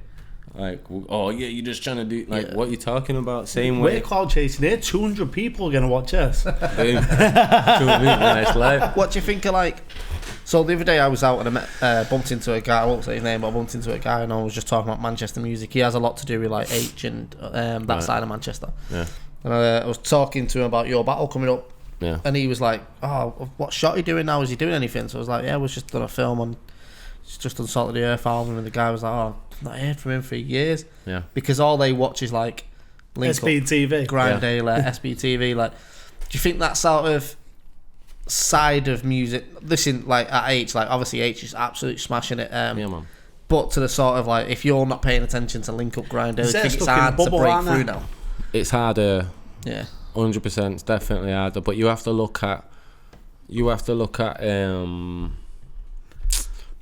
Kid Bucky, he's doing well. He's not really a part of that whole scene. And also Children of Zeus. But his mind's just he's Slow Tie. Sorry. Yeah. Slow Tie, as far as I know, I'm not too sure, but it was never really a part of the whole Grime Daily thing. I don't know. I'm not too sure, but he didn't seem to come from like that scene. But you are right. Them kind of. It's like a viewer. If you've not got a million views on Link Up, you must be doing shit then. Yeah. But it's different bubbles, isn't it? Yeah. So it's all like by saying people who are watching H and whatnot all the time and not heard Shotty do nothing for ages. Them two musics are so far apart. Oh yeah, of course. Do you know what I mean? But I think it goes for each genre though. I think it's what you're into. And that's even if there's whatever other genre there is, there's a Link Up and a Grime Daily for that as well. Do you know what I mean? So whether it's Link Up Grime Daily or Vice or fucking whatever other rock and roll one or any other media channel that you want to be on, Colours or anything like that, it's a race to get on there now. They have kind of cornered the market and it's tough, but it's just stuff they've smashed that. And it's almost just a new way of it's just a new chart really, and it's a chart. It's charts that are really in control of the people who have always been there from day one, and not from people who are up at the top suits that ain't got a clue about the streets or lifestyle or anything like that. They're the ones that used to control the charts and have certain people controlling the charts and that. So now it comes from community-based projects or whatever. Things like SPTV or Jamal did his thing and all that. It's that like now the narrative's being painted by like the people who've actually been there, done that, and still fully involved in it. So it's almost like it is a true representation of what the kids are into. Well, this is what I'm trying to say. Like, by heart, you're a rapper. You made your name as a rapper. So now when people are talking about Manchester rappers and who's the best and stuff, and they might not be putting you in that list anymore because you're not on Link Up, you're not on Grime Daily, you're not doing all the freestyles and stuff. Does that get to you at all because of the fact you're doing the Salt of the Earth in these sort of music now, or? Not really, no, because I've always seen myself as a different kettle of fish with this whole thing. Like, we have people that are gonna do their style and their sound and whatever and stick to their music or whatever. Yeah. But you know, from the battle rap to the movies to the music, all these different other ventures that I have going on, I've not focused on just one lane as much. Now is when I just did focus on music quite a bit and did well and doing well and stuff and getting more on the map a bit now. But I think my style, the way I rap and the way I do my thing and whatnot, it isn't applicable to them channels so much. Do you know what I mean? And it's no diss to them, it's no diss to their audience or nothing like that. But it's horses for courses, and there's an audience for everyone everywhere. Do you know what I mean? Yeah, of course. So it's like you're not going to get a boom bap track on Link Up, you know what I mean? But you got people like Ocean Wisdom and Dirty Dyke who would absolutely annoying the boom bap scene. Let's just go back into one thing. I seen something that want your into what your perspective of it was when Devlin said something about you. Oh yeah, what did and he it say? seemed to me like he was kind of bad-mouthing you, was it? No, what he said, something about I body would when have took it one way. He said, when I bring the horror like Shotty. Was it? No. Definitely. Yeah, no, did you... No, oh no. Dappy said a few things that looked like it might have been aimed at me. What was that? Let's talk about that. So when I did the Chipmunk diss, I said, somebody tell this prick that he's just another Dappy or whatever, right? Yeah. For nothing, whatever, just a little throwaway line to send into the next bit. And really, it ain't a diss. It's just saying like, yo, you just like someone that's selling a lot of pop records. Yeah. Or like you're up there, you're not down here with the grimy shit. Excuse me. But that was still, I didn't even think of it as a shot. I just thought of it like just to sell for the next bar. Yeah. And then months later, like this video comes out of Dappy talking about Rooney and like had some references to North or whatever it was. We had a City shirt on with Rooney on the back. He had a City shirt on with Rooney, and Rooney's never played for City. And exactly. So I started thinking, like, this is about me, innit? Like, really. Yeah. And I didn't respond because it was a. It could have easily not been about you as well. No, but it was a trap. Yeah. Because if you send for Chipmunk and he don't respond and spins the narrative, whether it's out of fear or you don't feel like he needs to bother with that, like another Northern MC, like he's already done that audience there. So Chipmunk, that goes out that way with it. Then if Dappy puts the bait out there and then I'm like, boom, let's go then, and I do it, and then he ignores me, I look like some beg that's just trying to battle everyone. Just flexing you twice. What do you think it was? I do. He said it wasn't. I something like that at the back. Why would you have Rooney on the City shirt? Your City shirt? Do you know what I mean? So if you're watching, fuck off! No, let me say actually, if he is, because shout out. You know what he's saying? Fuck off! No, I'm joking. Nah, don't watch that. Shout out to Daffy, because later on down the line we ended up talking and just being cool, and like I explained myself to him and where I was in my life as far as being a competitor and just wanting to just clash everyone and shit like that, and just explain where my energy comes from and the type of the area of hip hop I come from, like, and he totally got it. He was super cool, and you know, like, whatever, we've been safe and that.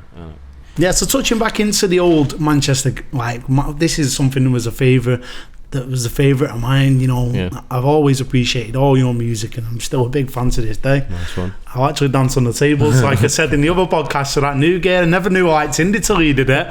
And now I'm like, spoke to the bloke and all that. Hey, I'm going to grow my hair dead big and all that. Probably cat wig. Hey, I'm getting my ears pierced next week, though. Would you, because of the album? Yeah, I'm going to get them big holes. With like the Shotty Horroh logo. Big stretchers.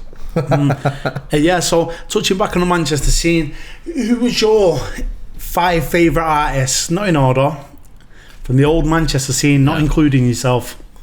Not in order. I'll say, Shifty just has to go on there because he's a fucking man. Absolutely, he was coming with sick punchlines. He was coming with punchlines that I've seen battle rappers like take now, like on the URL stage. It was way above his time, wasn't it? Yeah. It was. It's a shame that happened because he would have been. Yeah. He would have been massive, wouldn't he? Yeah. He'd have been like Gets level. He was blowing up before everybody else would have. He was next level talented, wasn't he? He opened the door for a lot of people. He even opened the door for people who was already out there before him, and that a lot of people don't want to admit it, but he definitely put a lot of eyes on the scene and brought a bit of legitimacy to Manchester doing this type of music. So he has to be on there. So if there was a period, if you asked anybody from London or anything, yo, name an MC outside of London, it was Shifty. He was like the celebrity of Bluetooth. 100%. He was. I still feel hurt that he's not relevant to this day. You know, because he was such a big part of my childhood. Not childhood, like teens. Yeah. He was such a big part as me as a super fan trying to touch his hand on Market Street and I can have your mixtape, mate. I think with him, there's always chance, just because of the legacy that he put down, and it's just like they'll always give you a chance. So if he comes back at some point firing on all cylinders, he'll still work to this day because he's a legend, man, and he's definitely, he deserves that, and that's it. He's super talented guy and stuff like that, but he went through a traumatic thing in it, so you can understand why he took time out and stuff like that. Yeah, things become important though that wasn't important before. Definitely. So number 2, Hypes, Manchester Hypes. Like I was saying before, multis, his power as an MC. If you ever go to like an actual live performance with him, a crime set performance with him, he's gonna take this, he's gonna own it, he's gonna be the best performer. I seen him live when Sway was on in Manchester. Yeah. Remember? And that was the first time I seen him. And another one I seen him live. Remember that festival in Castlefield? Yeah, the deep percussion. Yeah. He's phenomenal, man. He's H with a Y. Trendsetter, man. Even on rap beats, on rap beats, he was crazy. I still think he's underrated, Hypes. Yeah. Obviously, he slowed down to I think he went to university, like a kid and stuff, did he? But life takes all. But he definitely don't get the respect he deserves. Someone I was dead upset that he never did more because of how talented he was, which I might have mentioned before, was Dino. Because I love. Don't get me wrong, I've still got Dino's new music on my Spotify, but when he first got his first stuff out, I thought he was sick, and it's Dino's surprising. Young, innit? Dino's starting to do all right now. I know that he had these. He was. I don't know if he's still doing it at this point, but he was doing something with Virus. Yeah, I think he still works with Virus. And so, like in the last year or two, I've started to notice him really pick up pace. I'm a big fan of him, but he was better at 16 than he is now. I think 2020 will have a 2020 Dino will be doing good. I think like he'll have a good run. Everything takes time to put certain things in position, and I don't know the lad that, like, I think we spoke online a few times or whatever. I met in person and that, but he's someone that I have noticed starting to come on the up again, which I was happy with, because it was like he was a name that I remember from, like, he was one of the youngers of the original firm, of whoever he was with, whatever sets he was going to.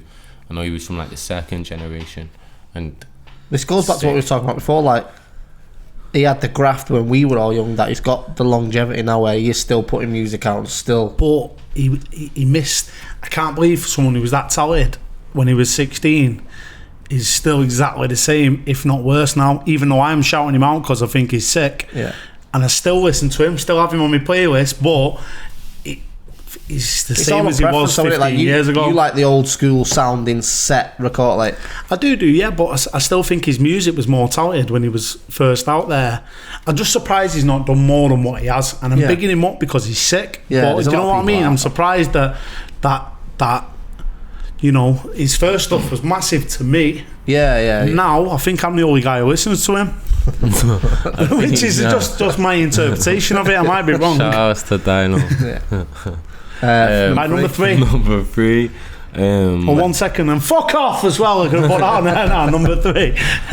Number 3. I'm gonna go with Briggz. Briggz, man, like the leader of Hit 'Em Up. Hit 'Em Up was one of the more important or influential music groups in the UK.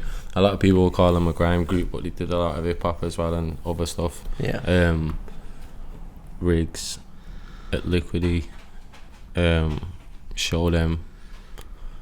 I was in Hit 'Em Up at one point, but yeah, Briggz, he's just like, I was just about to say he's like a Born Leader, but he actually had a project called Born Leader. That's hilarious. That's hilarious. Do you want to name any other of his? Vocabulary. We've not brought it out, but no, Briggz is he was a pioneer. He definitely what he did was sick. Was he did flows that I was doing on hip hop that I didn't think would translate to grime that well, and now and again I would actually accidentally do them anyway just because of my hip hop flow. Yeah. And Briggz also did that as well. So when I heard him, I'm like, yo, is this guy biting my shit, but there's no way, it's impossible, because I Yeah. weren't out there like that. People didn't hear me. It was just like someone on the same wavelength, and he had this like triplet, like his flows was crazy. So and Briggz is definitely someone that made me push my pen harder whenever I was in writing sessions with him. You see, I spoke to Briggz at that Gets event we had, and he was a cool guy. He was sound. Yeah, he's a top but for man. me, with Briggz, I was a massive fan of him growing up. But when what happened to Shifty, what happened? Because they was all part of, even though they might not have been in the same crew and that, it was all collective. Mayhem and Hit 'em Up. When Shifty became one kind of. Whatever happened with him, for me, the whole firm fell off because they was all on a ship together. Whereas Shifty wouldn't have been Shifty without Wrigley and Slayer and all this. I thought the collective together they were yeah, strong, and when Shifty, what happened with Shifty, and obviously Shifty had to stop what he was doing, I thought the whole firm fucked up.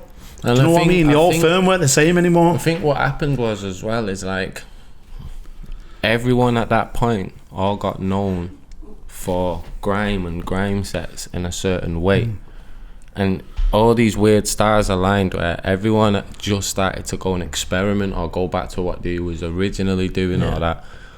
The Shifty accident happened. Briggz was doing different types of music. I was doing different types of music. I just totally said I don't want to do grime anymore.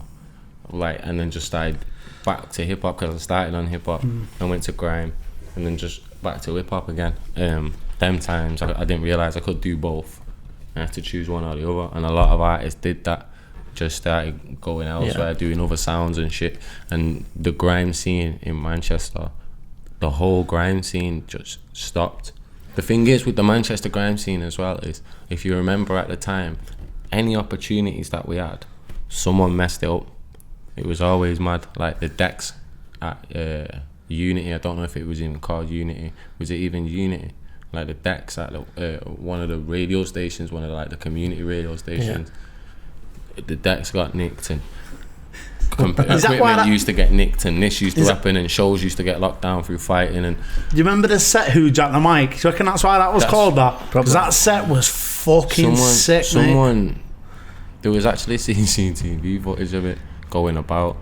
If you know, put it in the comments if you want.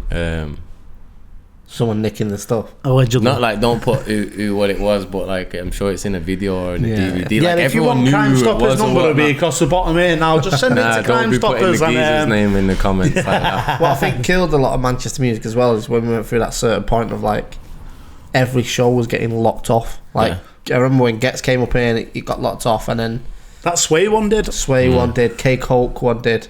Yeah. Even like the DMX concert, I was stood outside queuing up to go and watch DMX, and someone started shooting it near the that was probably DMX, wasn't it, on the pipe? Like, that was probably DMX who done that. Manchester's wild. There's always like the little man syndrome whenever people from the capital come or other countries come that are known for being hood. Because we get our hood and our like shit we go through gets overlooked, and people back in the day wouldn't have put Manny as like the majority of Manchester as a hood or underprivileged areas and shit like that, and doing what anyone else is doing. So people from our city would always try and just prove it outside events and shit like that, and everything would always get locked off, especially the grime guys. A big part of that as well is when that music scene, if we could go back to that point when that was so big, that everyone was kids. Everyone who was a fan was kids, because all the artists were kids and everything, so everyone was nuts. Yeah, and everyone had something to prove, didn't so is that 3? Number 3, who's number 4? You said 3, didn't you? I had Shifter, Hypes and Wrigley. Briggz, number 4. I'm gonna go with Meanie.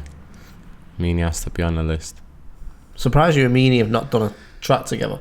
I know it was always on the cards. Yeah, we did that set we were speaking about before.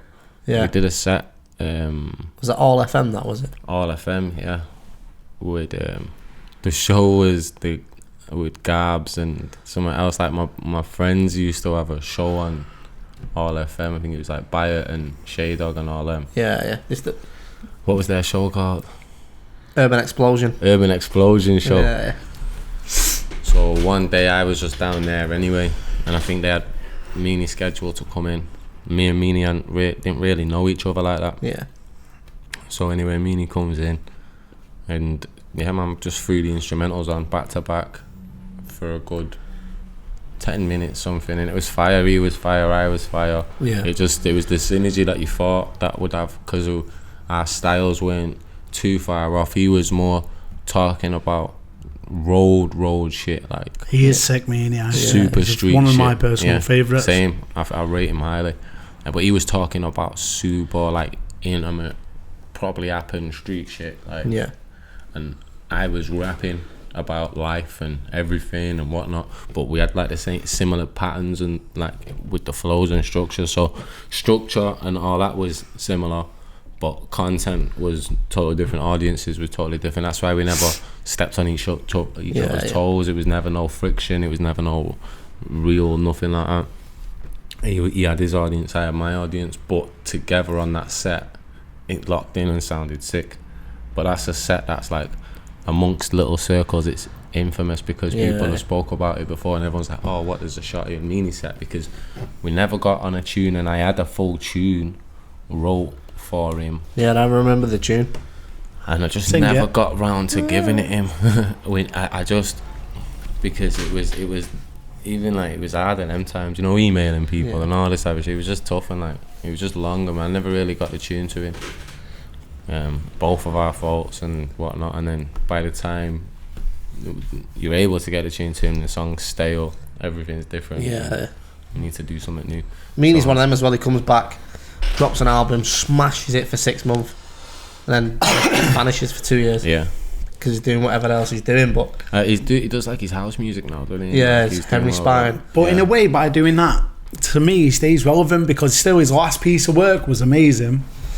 Even though he's not made nothing for ages. Yeah. Such as Gets, to me, Gets can't do no wrong. Yeah. But his last album I didn't like, because, do you know what I feel like I've done with that part of my life where I've loved him and killed him and listened to his tunes obsessively. Yeah. And then now, it's like I'm done with him. And not that he's any worse as an artist, it's just that me personally, my cup for his music is full, and I'm like, I'm done with that part. Meanie, because I always expect more from it, like more music which he doesn't release, I'm still waiting on that next thing, so he always stays relevant in my mind. Do you know what I mean? Because he don't do enough.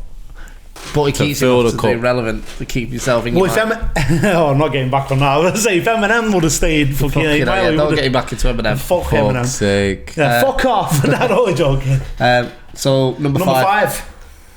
And number 5, top 5 man of all time. This guy has to be Tyler. Friends. Hip hop. Oh yeah. Boy, fuck. I can't let him say me. I have to. He already knows. I've already said that for years. Shit. How can you have 5 though, bro? Alright, can I redo it? Nah. It's out there now. It's out there. I've got a new question for you. No, because I need to put 2 people on the list, innit? Tell me, right? We'll give you the top 7 non-order. Who's the other 2 people? No, because I've not done 5 then. I've only done 6 if I give you 2 more. No, because you don't Briggz. Shift it, Briggz. Hypes, Meanie, T, Bugzy. That's 6. So if we've got a top 7, yeah, I'm my 7th all time man.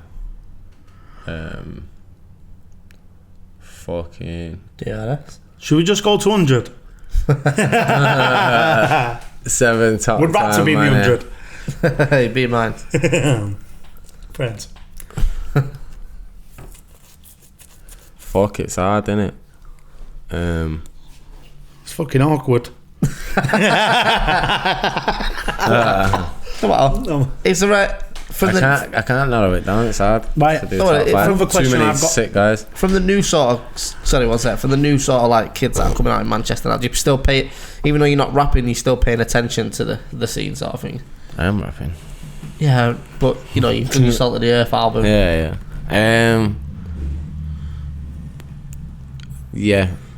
I pay attention, but I'm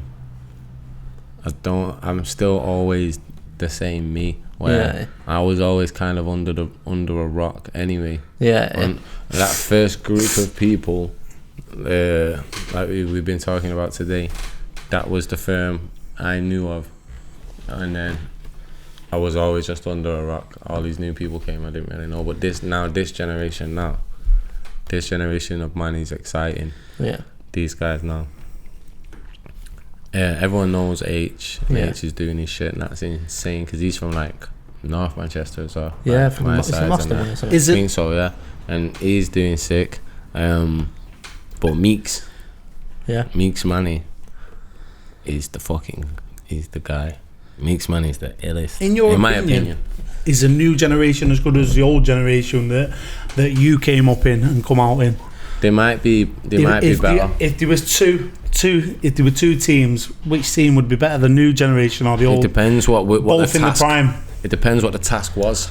What would be the task? If the task is to have a clash, no, to make the best music possible. Then probably the newer generation win overall. Do you know what I mean? Like, if I'm being honest, they just have technology's advanced. Yeah. Sounds have advanced. Everyone's become more educated with certain things and all that, and like the younger generation have been more. Their focus has been more about making hit records. They've had people in to learn comparison, from. what you're saying there, you think H is better than Shifty was in his prime? For selling records, musically. I can't give him that yet. I can't say he's better than Shifty yet. Like Shifty, but I'd say musically, for putting out to making a song and not going in, that are going off, that you have to give it H because he's doing it consistently, innit? And he's you kind of got to look at what we was just saying then, like the new generation have had people to learn from, like Shifty, like Briggz, like yourself, like they've watched everyone go through, you know, Bluetooth on the phone to doing the sets and all that. Whereas when we first got into it, the Manny scene was non-existent to the point of like there was old Broken English and a few of the older guys and that, like fucking Ed Blainer. But like the hip hop and grime scene, I was the old. From what I remember being in high school, I was the only rapper in my high school. Yeah. And as far as I knew, I was the only rapper in Salford until I met like one or two other guys who were in the 30s and 40s. Yeah, there was no one to go, oh right. So if I would have been my age now at 17, I could go, fucking hell, like Shifty's done all that. So if I do it similar to that, or if he rhymes 3 words in a row, so if I do that, I can make my rhyme better. And also, even if the artist doesn't particularly pay attention to the Mancunian artists that came before them, them Mancunian artists still made our sound palatable, still was the ones that gained the trust of the nightclubs, and you know, you can make money off homegrown music. It was still myself, Broken English, Tyler, Floss Mode, or whoever it was, all these different people through all over the years that made Manchester become a plausible music scene. So now, soon as artists land, they don't need to do all that. They land, there's an audience, and then you get things like Grime Daily and whatnot. Then it's just boom. They don't have to go and convince this nightclub that it's not going to get shot up. One thing I noticed, you know what I mean? They don't have which to you go, probably will. Do you know what I mean? One thing I noticed when I was managing young'uns, like when you, like I said, when I was in high school, I was the only rapper in my high school, and everyone used to say, "Oh, he thinks he's American." Like that was the thing that always stuck which you there. did, which I did. Yeah, not gonna lie. I mean, the NBA tracksuit but probably you know didn't help what me it a was? bit. We was just the kids, like the way the youngers are now. We was that then. Because the youngers now are super Americanized. That's the way we was. We was rapping on all them California beats. We was talking about with this certain slang and like what these guys are using now. I had a caddy and that. But it just didn't. It weren't. Yeah, but these all grew up with High School Musical and perms in school. No, but this is what I'm trying to say with being in school. Like, if you're a rapper in, say you're a 15-year-old now, and you got a decent little flow in that, and you can put a few multi-syllables together. People in your school are more willing to go, he's a rapper now. Oh, no way you've been on Link Up. So you're in a school where you've got, it's acceptable, 300 people in a year. So that 300 people are automatically a fan base of yours. Then you've got Snapchat, you've got Instagram, you've got Facebook, Twitter. When we were spitting, you had MySpace didn't come in until I was probably 3 years into rapping. Yeah, and your MySpace didn't do shit really unless you did the legwork. Unless you was Lily Allen, like no Get one a was caretaker job and just rap on the playground. Then you got £300. The only way you got a push on MySpace was for somebody else with a big following to even put your tune in their music player. Yeah. Tom and used then to inbox someone has me. to go and click that then. Do you know what I mean? To go and find you. And that's why Shifty was such a beast, because Shifty fucking killed the MySpace game. He killed Shifty's MySpace. He must have made a fortune on their mixtapes. Shifty was the first person I ever seen hit 1 million views.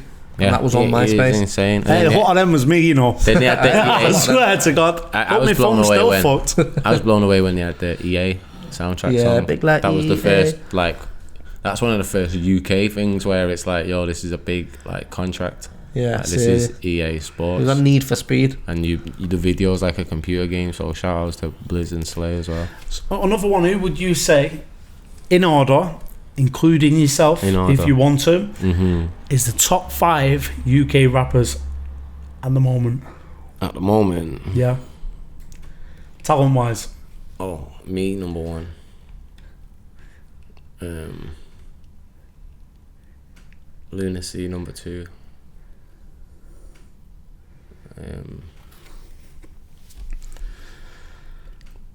Rapping at the moment.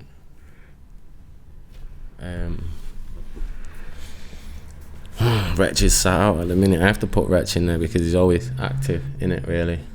Yeah, he's always doing something, Wretch. Yeah, so we're talking Lewis's are in like Wretch, at third. Probably like Avellino or like who's a fucking crazy rapper? Because we're just talking about guys who can rap in it, like.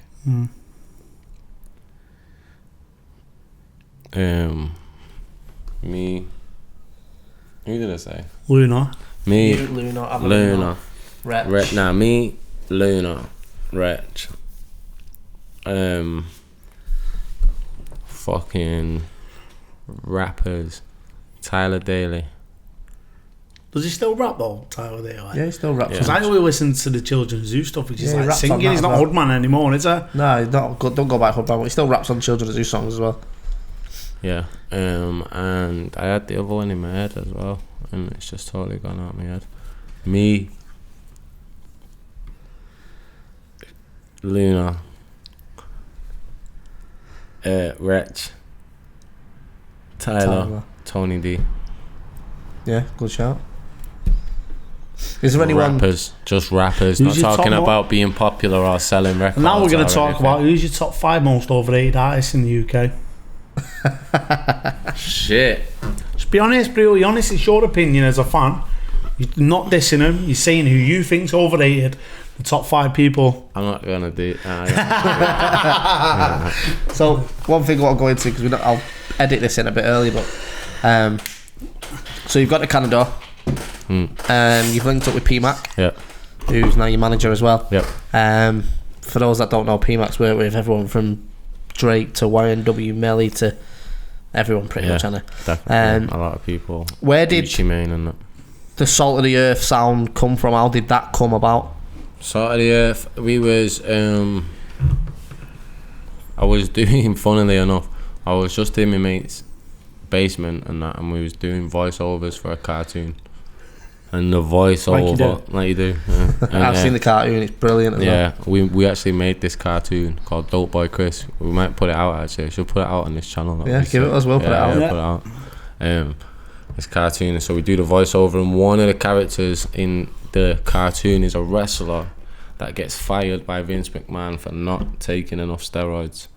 So as he's and that's one of the characters I'm playing. And as he's walking home, in one of the scenes, he sings this ballad. And there's a note, and up until this point I didn't know I could sing. Do you know, like when you think you can, when you're in the shower and all that, and you're like, can I sing? Like, I think I might be able to, you know. And then, but you're a shitbag, so you don't want to try it and all that. It was like that, and then, so I had to do this for work. So I sing, I hit the note, and the geezer literally like, yo, what the fuck? I didn't know you could do that. I was like, yo, I didn't. It was weird. Was it like Hustle and Flow? It was probably like Hustle and Flow. It was like Hustle and Flow. It was like Hustle and Flow. Cut the fan off.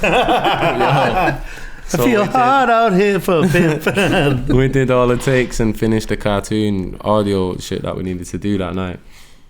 Then we was getting drunk in it. So then he was like, oh, taking a piss, or you can sing whatever.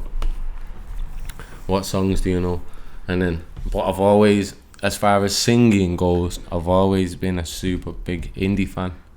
That's been like, as far as Oasis, Arctic Monkeys, all the old Manchester scene. I just come up with that. As much as I like listen to hip hop, I'll throw that on as well. I love that shit. Like, but you, back in the day, the way it was, you didn't admit that. Yeah, it wasn't cool, you know what I mean? Unless you was into that scene. Even my closest mates, like. It was like coming out of the closet saying like in there. They're all listening to Arctic Monkeys behind closed doors. And we all are, but then we'll the man comes in, like, what are you doing? Like, you wanking in the room with your headphones on, nothing. But so then when he was like, yo, sing some songs, what songs do you know? I didn't know any songs. Because he was like trying to convince me, because of this note, you can definitely sing. I was like, so he's like, yo, sing some songs. And I only knew like Oasis songs or whatever, or like fucking Arctic Monkey songs. And so when we were singing the songs and I'd had a drink and there's a geezer playing the guitar, yeah man, it was sounding sick.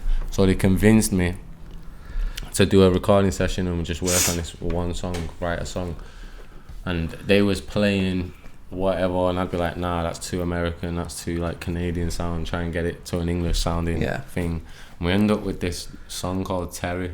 And it was weird. It's like this geezer. Terry. It's like a geezer who was a bully, and I couldn't come away from like the hip hop way of just throwing bare bars in and just. I just couldn't come. It was just this weird. Have we still got sick. it? They'll have it on the computer. I can probably go it. But they all loved it. Yeah. Like I say they all. It was Jules Lynch who wrote and produced most of the thing with me. Yeah. Like he wrote nearly every song, and he plays bass in the band, but he was a big writer and that. Done a lot of the guitar and bass. And there's a guy called Lucius Brown there, and Lucius Brown is a producer, Tone Mason, and they're big out there. They produced for bare people and got big plaques and all this type of shit, but I didn't really know it at the time. So he was in the session. We did this tune, they loved the tune, and then I was gassed then, like, yo, let's just do bare tunes. Like, no, that didn't it. They loved the tune, and then I had to go. I went back to where I was staying. They was thinking, yo, we need to do more music like this, but how do you make him do that when he's sober? He's not gonna want to do it tomorrow. He's gonna like be like, yo, delete that shit, and they didn't know how to bring it up. But I've gone home like, yo, I just found something crazy, this sounds sick, and I was proper loving it. And then next day I went there, I was like, yo, we should do a full album like this, buzzing. So we did took us about a day, 2 days to do the majority of the songs, just scratch demos in a basement, little bullshit sounds and that. Like, it sounded alright, and we didn't have most of the mixtape, we didn't have most of the album. And then Lucius takes the shit off the fucking computer when I left that night or whatnot, takes the shit off the computer and then goes to Sony, and he was showing them, he had a bunch of stuff to show them. And he wasn't even showing them your stuff, was it? Nah, not really. Oh, so they say. He says he planned to show them everything. Do you know what I mean? And they say otherwise. So whoever, I tend to believe him more. Yeah. Kind of. Do you know what I mean? So yeah, boom. He's skipping through tracks of this like hip hop stuff from Toronto that he's showing a guy called Bugzy from Sony Records in Canada, Craig Mannix, and he's showing them and he's showing him all this stuff, and nothing was hitting with Craig. Then he skips over, and then like the little guitar line from Shoe Dill pops in, and they're like, oh, we want to hear that, what's this? So he's like, oh, it's this rock and roll shit we was working on last night. Plays him a bunch of songs, and then they're like, oh, who is it? They're like, it's Shotty Horroh. So they took the he took the demos to Craig Mannix and that, and he wasn't liking anything he heard. Got to Shoe Dill, heard the guitar line, and then he wanted to hear it, and he called this geezer down, another A&R, Joe Ferrari, and calls him down. They're listening to it, they're like, oh, who's this? And my friend's like, oh, it's Shotty Horroh. They're like, what? The battle rapper? No way. Like, they knew of me already because a year before I'd brought, no, not a year before, like 2 years before, I brought 16 minutes past 3 out, and I did alright on the Canadian circuit, a bit of respect, like the labels heard it and stuff.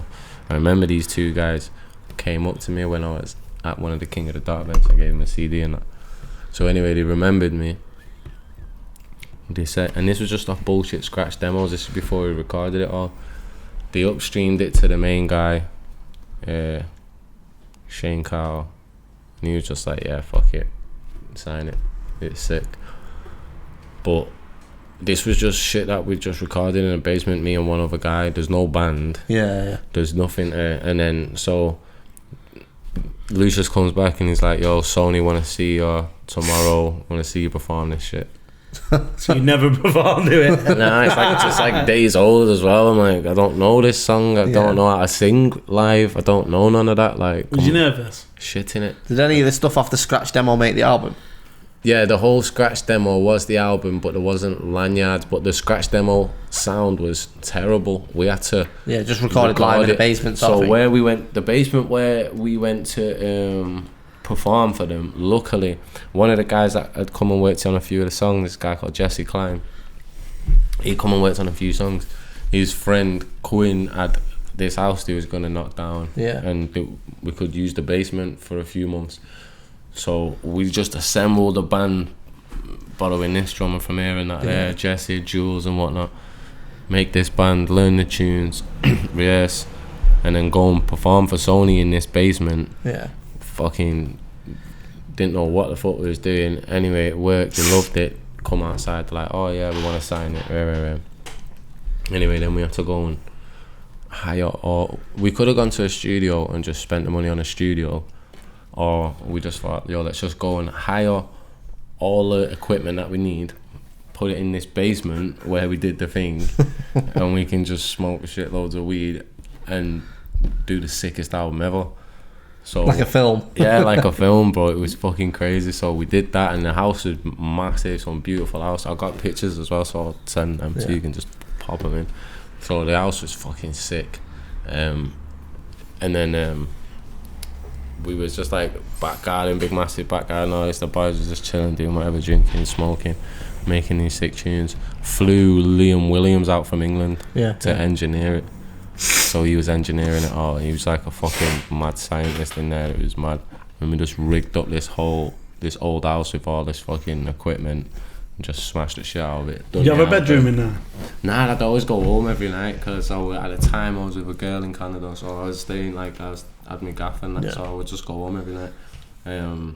Was you nervous about putting Salt of the Earth out? Yeah. Definitely. More nervous than any sort of hip hop album you've done? Yeah, definitely, because it was just like, yo, what the fuck? No one's like, what the fuck is this? I'm not gonna lie, when you rang me and you said I'm working on some new music, I'm singing like Oasis, I was like, yeah, that sounds sick. Put the phone down, I was like, wow, what? When you showing it me? A couple of days ago, I think it took a couple of days, and I was like, why not? Like, why won't that work? And then when you show me a song, because obviously when you rang me and told me, your explanation of it wasn't the best.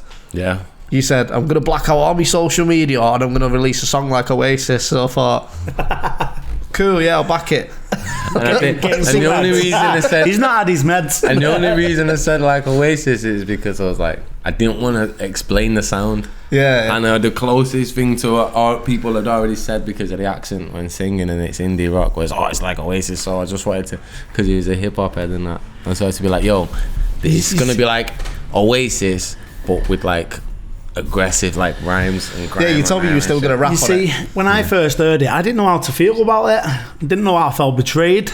Yeah. I didn't know how to feel about it, but I actually think it's probably your best body of work. Top one, man. I definitely think it's better than any. It is, but at first I didn't know how to feel because it was a shock to me. Yeah. That Shotty, someone I'd listened to for years, was singing, and I was like, it's like he was cheating on me or something. You know what I mean? Like, I didn't know how to feel about it. I think the biggest surprise was as well, like, it grown on me hard. Obviously, I've always been a fan of hip hop and music anyway, but I was surprised, and I don't even know why I was surprised. I was surprised that it was good. Yeah. When I say good, it wasn't like that was good. It was sick. Like when I was listening to it, I was like, I would listen to this if this wasn't you anyway. Yeah. Like I show him, Billy's dad's a massive fan of like Oasis, New Order, like he went Glastonbury for years and all that. He's heavy into all that shit, and he loves it. Like all his mates listen to it, and he's like, if I'd have shown them one of your grime or hip hop tunes, they'd have gone, shit this. Yeah. It's a whole new different ball game now. Yeah, man. It's just something I've always been into. Like, you can tell, like, by the way I do it. Yeah. Like, it's not something I just jumped on. Not a lot of people, but there's a few people that was like, oh, he's just switching or he's You're gonna get that anyway. If you put a grime tune out, hip hop heads will be like, oh, nothing. You know what? I feel like that album came to me at the right age because it made me broaden my horizons on music, because I was just a grime head, me, and hip hop, and if you want to be yourself, I wouldn't have took the time to listen to it. You get me? That's what do I you know what I mean? So I feel like it's opened my ears up a bit. I've always seen the similarities in like indie rock and roll and hip hop anyway. Like if you listen to like Arctic Monkeys, like the way Alex Turner rhymes and stuff like that, like it's proper hip hop, and it's just another version of telling like council estate stories, innit? And if everyone's always seen my footage and the way I am as a person, and you know I'm as mank as it, I'm just like I am. It's more so weird that I'm a rapper.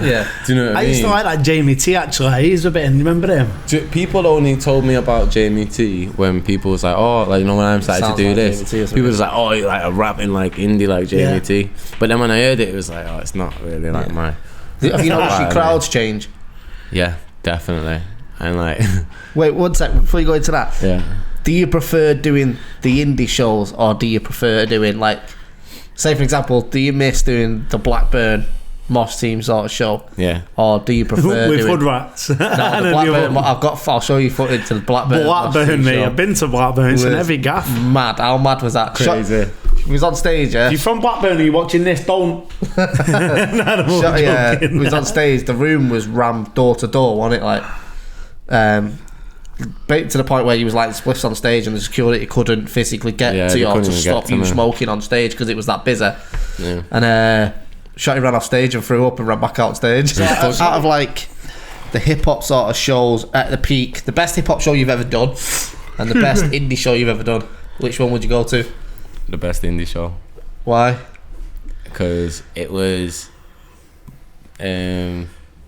either day one or day two of the Manchester show, Salt of the Earth, and everyone was there. All my friends, all my family. Then loads of people was getting turned away off the guest list. Like, there was fans. We had to do 2 days back to back. Fans was stacked outside. My phone was banging off. People come from absolutely everywhere, and like you could just see, like, beside it being me, the music meant a lot to everyone. Everyone was singing the shit. I was amazed how many people were singing. Like, when I say people, I was stood at the front and I turned around at one point and looked at the crowd, and I remember this guy who, he must have been 65 maybe, and he was singing word for word every song. Yeah, man, it's mad. Which is mad. And I got that in Canada and that as well, and it's like, it's fucking insane. Like, it means a lot to people, like that style. That's my style, innit? Whether I'm always gonna do hip hop, and there's gonna be a blend. Like, I see it like, it's like you can even put the graphic up if you want. So there's like, from indie rock to hip hop, there's a slider in it. Like this way. Don't put no. That's like I got that. There's a slider. When it goes in your mouth, that's mad. That. So every now and again, I'll just teeter it where I want to teeter it on. Indie or hip hop. Do you think you'll go back to doing? I know a lot of fans on Twitter ask you this. Do you think you'll go back to doing like a hip hop album or EP or? Yeah, definitely. In music, it's people forget that we're just making fucking songs and we're just making sounds and shit. And people didn't get on Michael Jackson's case for bringing fucking guitars in and bringing Van Halen in and whoever into his shit. People didn't get. That's not the best example of Michael music. Jackson. So anyway, back into the next one. Didn't get Michael Jackson's case. Fucking hell, word choice. I knew there's something going on at that Sony in Canada. It's like BBT. You're all wrong now. Anyway. Oh right, that's a big edit. No, we're not taking the bit out. Why do we have to edit the Michael Jackson bit? I'll just comment it underneath anyway. What? What? So, hi, welcome to the Gringo show, guys. So what? Keep that in. Right. So what's next? Are you working on like a Salt of the Earth 2, or is it more hip hop or what? It's leaning more towards hip hop. There will be guitar elements in there and elements what people would say that is indie, but I think on this the stuff that I'm working on now, I'm leaning more towards more traditional hip hop structures. Okay. There's some new, like there's some modern, newish. I like to innovate in it. I'm a bit of like I don't know. I like to try and figure stuff out. So there's innovative shit on the new album, but I don't ever make like weird shit. You like to explore music. Yeah, but within like a certain bracket. You know, like if you were to You're not gonna start playing the triangle. Yeah, I'm not gonna put like I'm not gonna put like chocolate cake with fucking pasta and sauce and a fucking do you know what I mean? Like it's good. It's ingredients that. Is there anyone you want to trying to make the perfect cake? That's it. Is there anyone you want to work with from Manchester that you've never worked with before that you think could be good for an album, or even just a random single feature? Or there's a few, man, to be honest. Like I like to say, like a lot of the new generation is sick. Meek's man is sick. Tundi's sick. 24K. There's a lot, you know. Is there anyone you think you'd make a hit song with who's in the Manchester scene at the moment? Or I think with both of yous on a song would do well. I'd like to see you and Bugzy, mate. It would be pretty good. I don't know about like, because if you're thinking if it would do well, then you have to just look at who's the most popular, the biggest outreach. I have to impress his audience. You know what I mean? So it's just like you would say Bugzy in it. It's easy, but like when I think of collaborating, I think of the sound and what would sound good. The reason I say that is what audio would sound good. Who do you think would complement your sound? And you do the same for them? Like DRS has like lower, deeper tones and stuff as opposed to my higher tones and shit. They're the types of things I think of, and like or like someone who's gonna be able to do the acrobatics with me if we're gonna bam syllabics or speed up or something like that. And then obviously like the singers like DDB. Yeah, she's crazy because she's in like her own lane as well. Do you know what I mean? She's I like that, totally alien as far as I always get his name wrong, so if I get it wrong I apologise, but I think it's KSR. He's always sick with Children of Zeus. He's absolutely sick. Fire. He'd be good. I reckon you and him would do something like that. Yeah, obviously Robin Knights. Yeah, that's my cousin. That's eventually gonna happen. Yeah, just cause it's a family thing, innit? But yeah, you kind of got it. I've always just wanted to let her do a thing on her own. I didn't want anyone to be like, oh, you only got where you got to because of this and that. Yeah, shouts to Robin, she's smashing it. Definitely. No one can ever really bring my name up around there like she didn't. Like, yeah, most people don't even know your cousin, so that's exactly how we wanted to do it. So in the future, like, and we're cousins, like my mum, her sister is Bobby's mum. Not like me and our kid, because he's Amster's cousin's brother-in-law, my dog's nephew. That's how we know each other. His mum makes him hang about with me. I just hang about with him. She's little and that. Take him with you. So he's all right. So he's sound. But yeah, anything else you want to? Yeah, I want to dive into. So how did it come about that your music career all of a sudden took you on the path of acting? I think. Well, it's not that I think it was early on. It was. So when you're going on any like mission like what we're doing, whether it's the podcast or the music game and that, it's a long journey and that, and some things that you might think was wasted, they're not. The seeds that you plant in it. So early on in my career, I worked with Ed Lilly, and I did a few videos with the High Rise guys and that. I did Winner's Anthem with Ed Lilly. Ed Lilly's the director. That was the one that was walking like through the malls or something. Yeah. And with a cage fight with Dan Hardy. I like that one. So I did that. We did The Sickness with High Rise and that. So me and Ed Lilly done like, I think it was 4 videos together back to back. So we started building up a friendship and whatnot. And then, so he would check on what I was doing.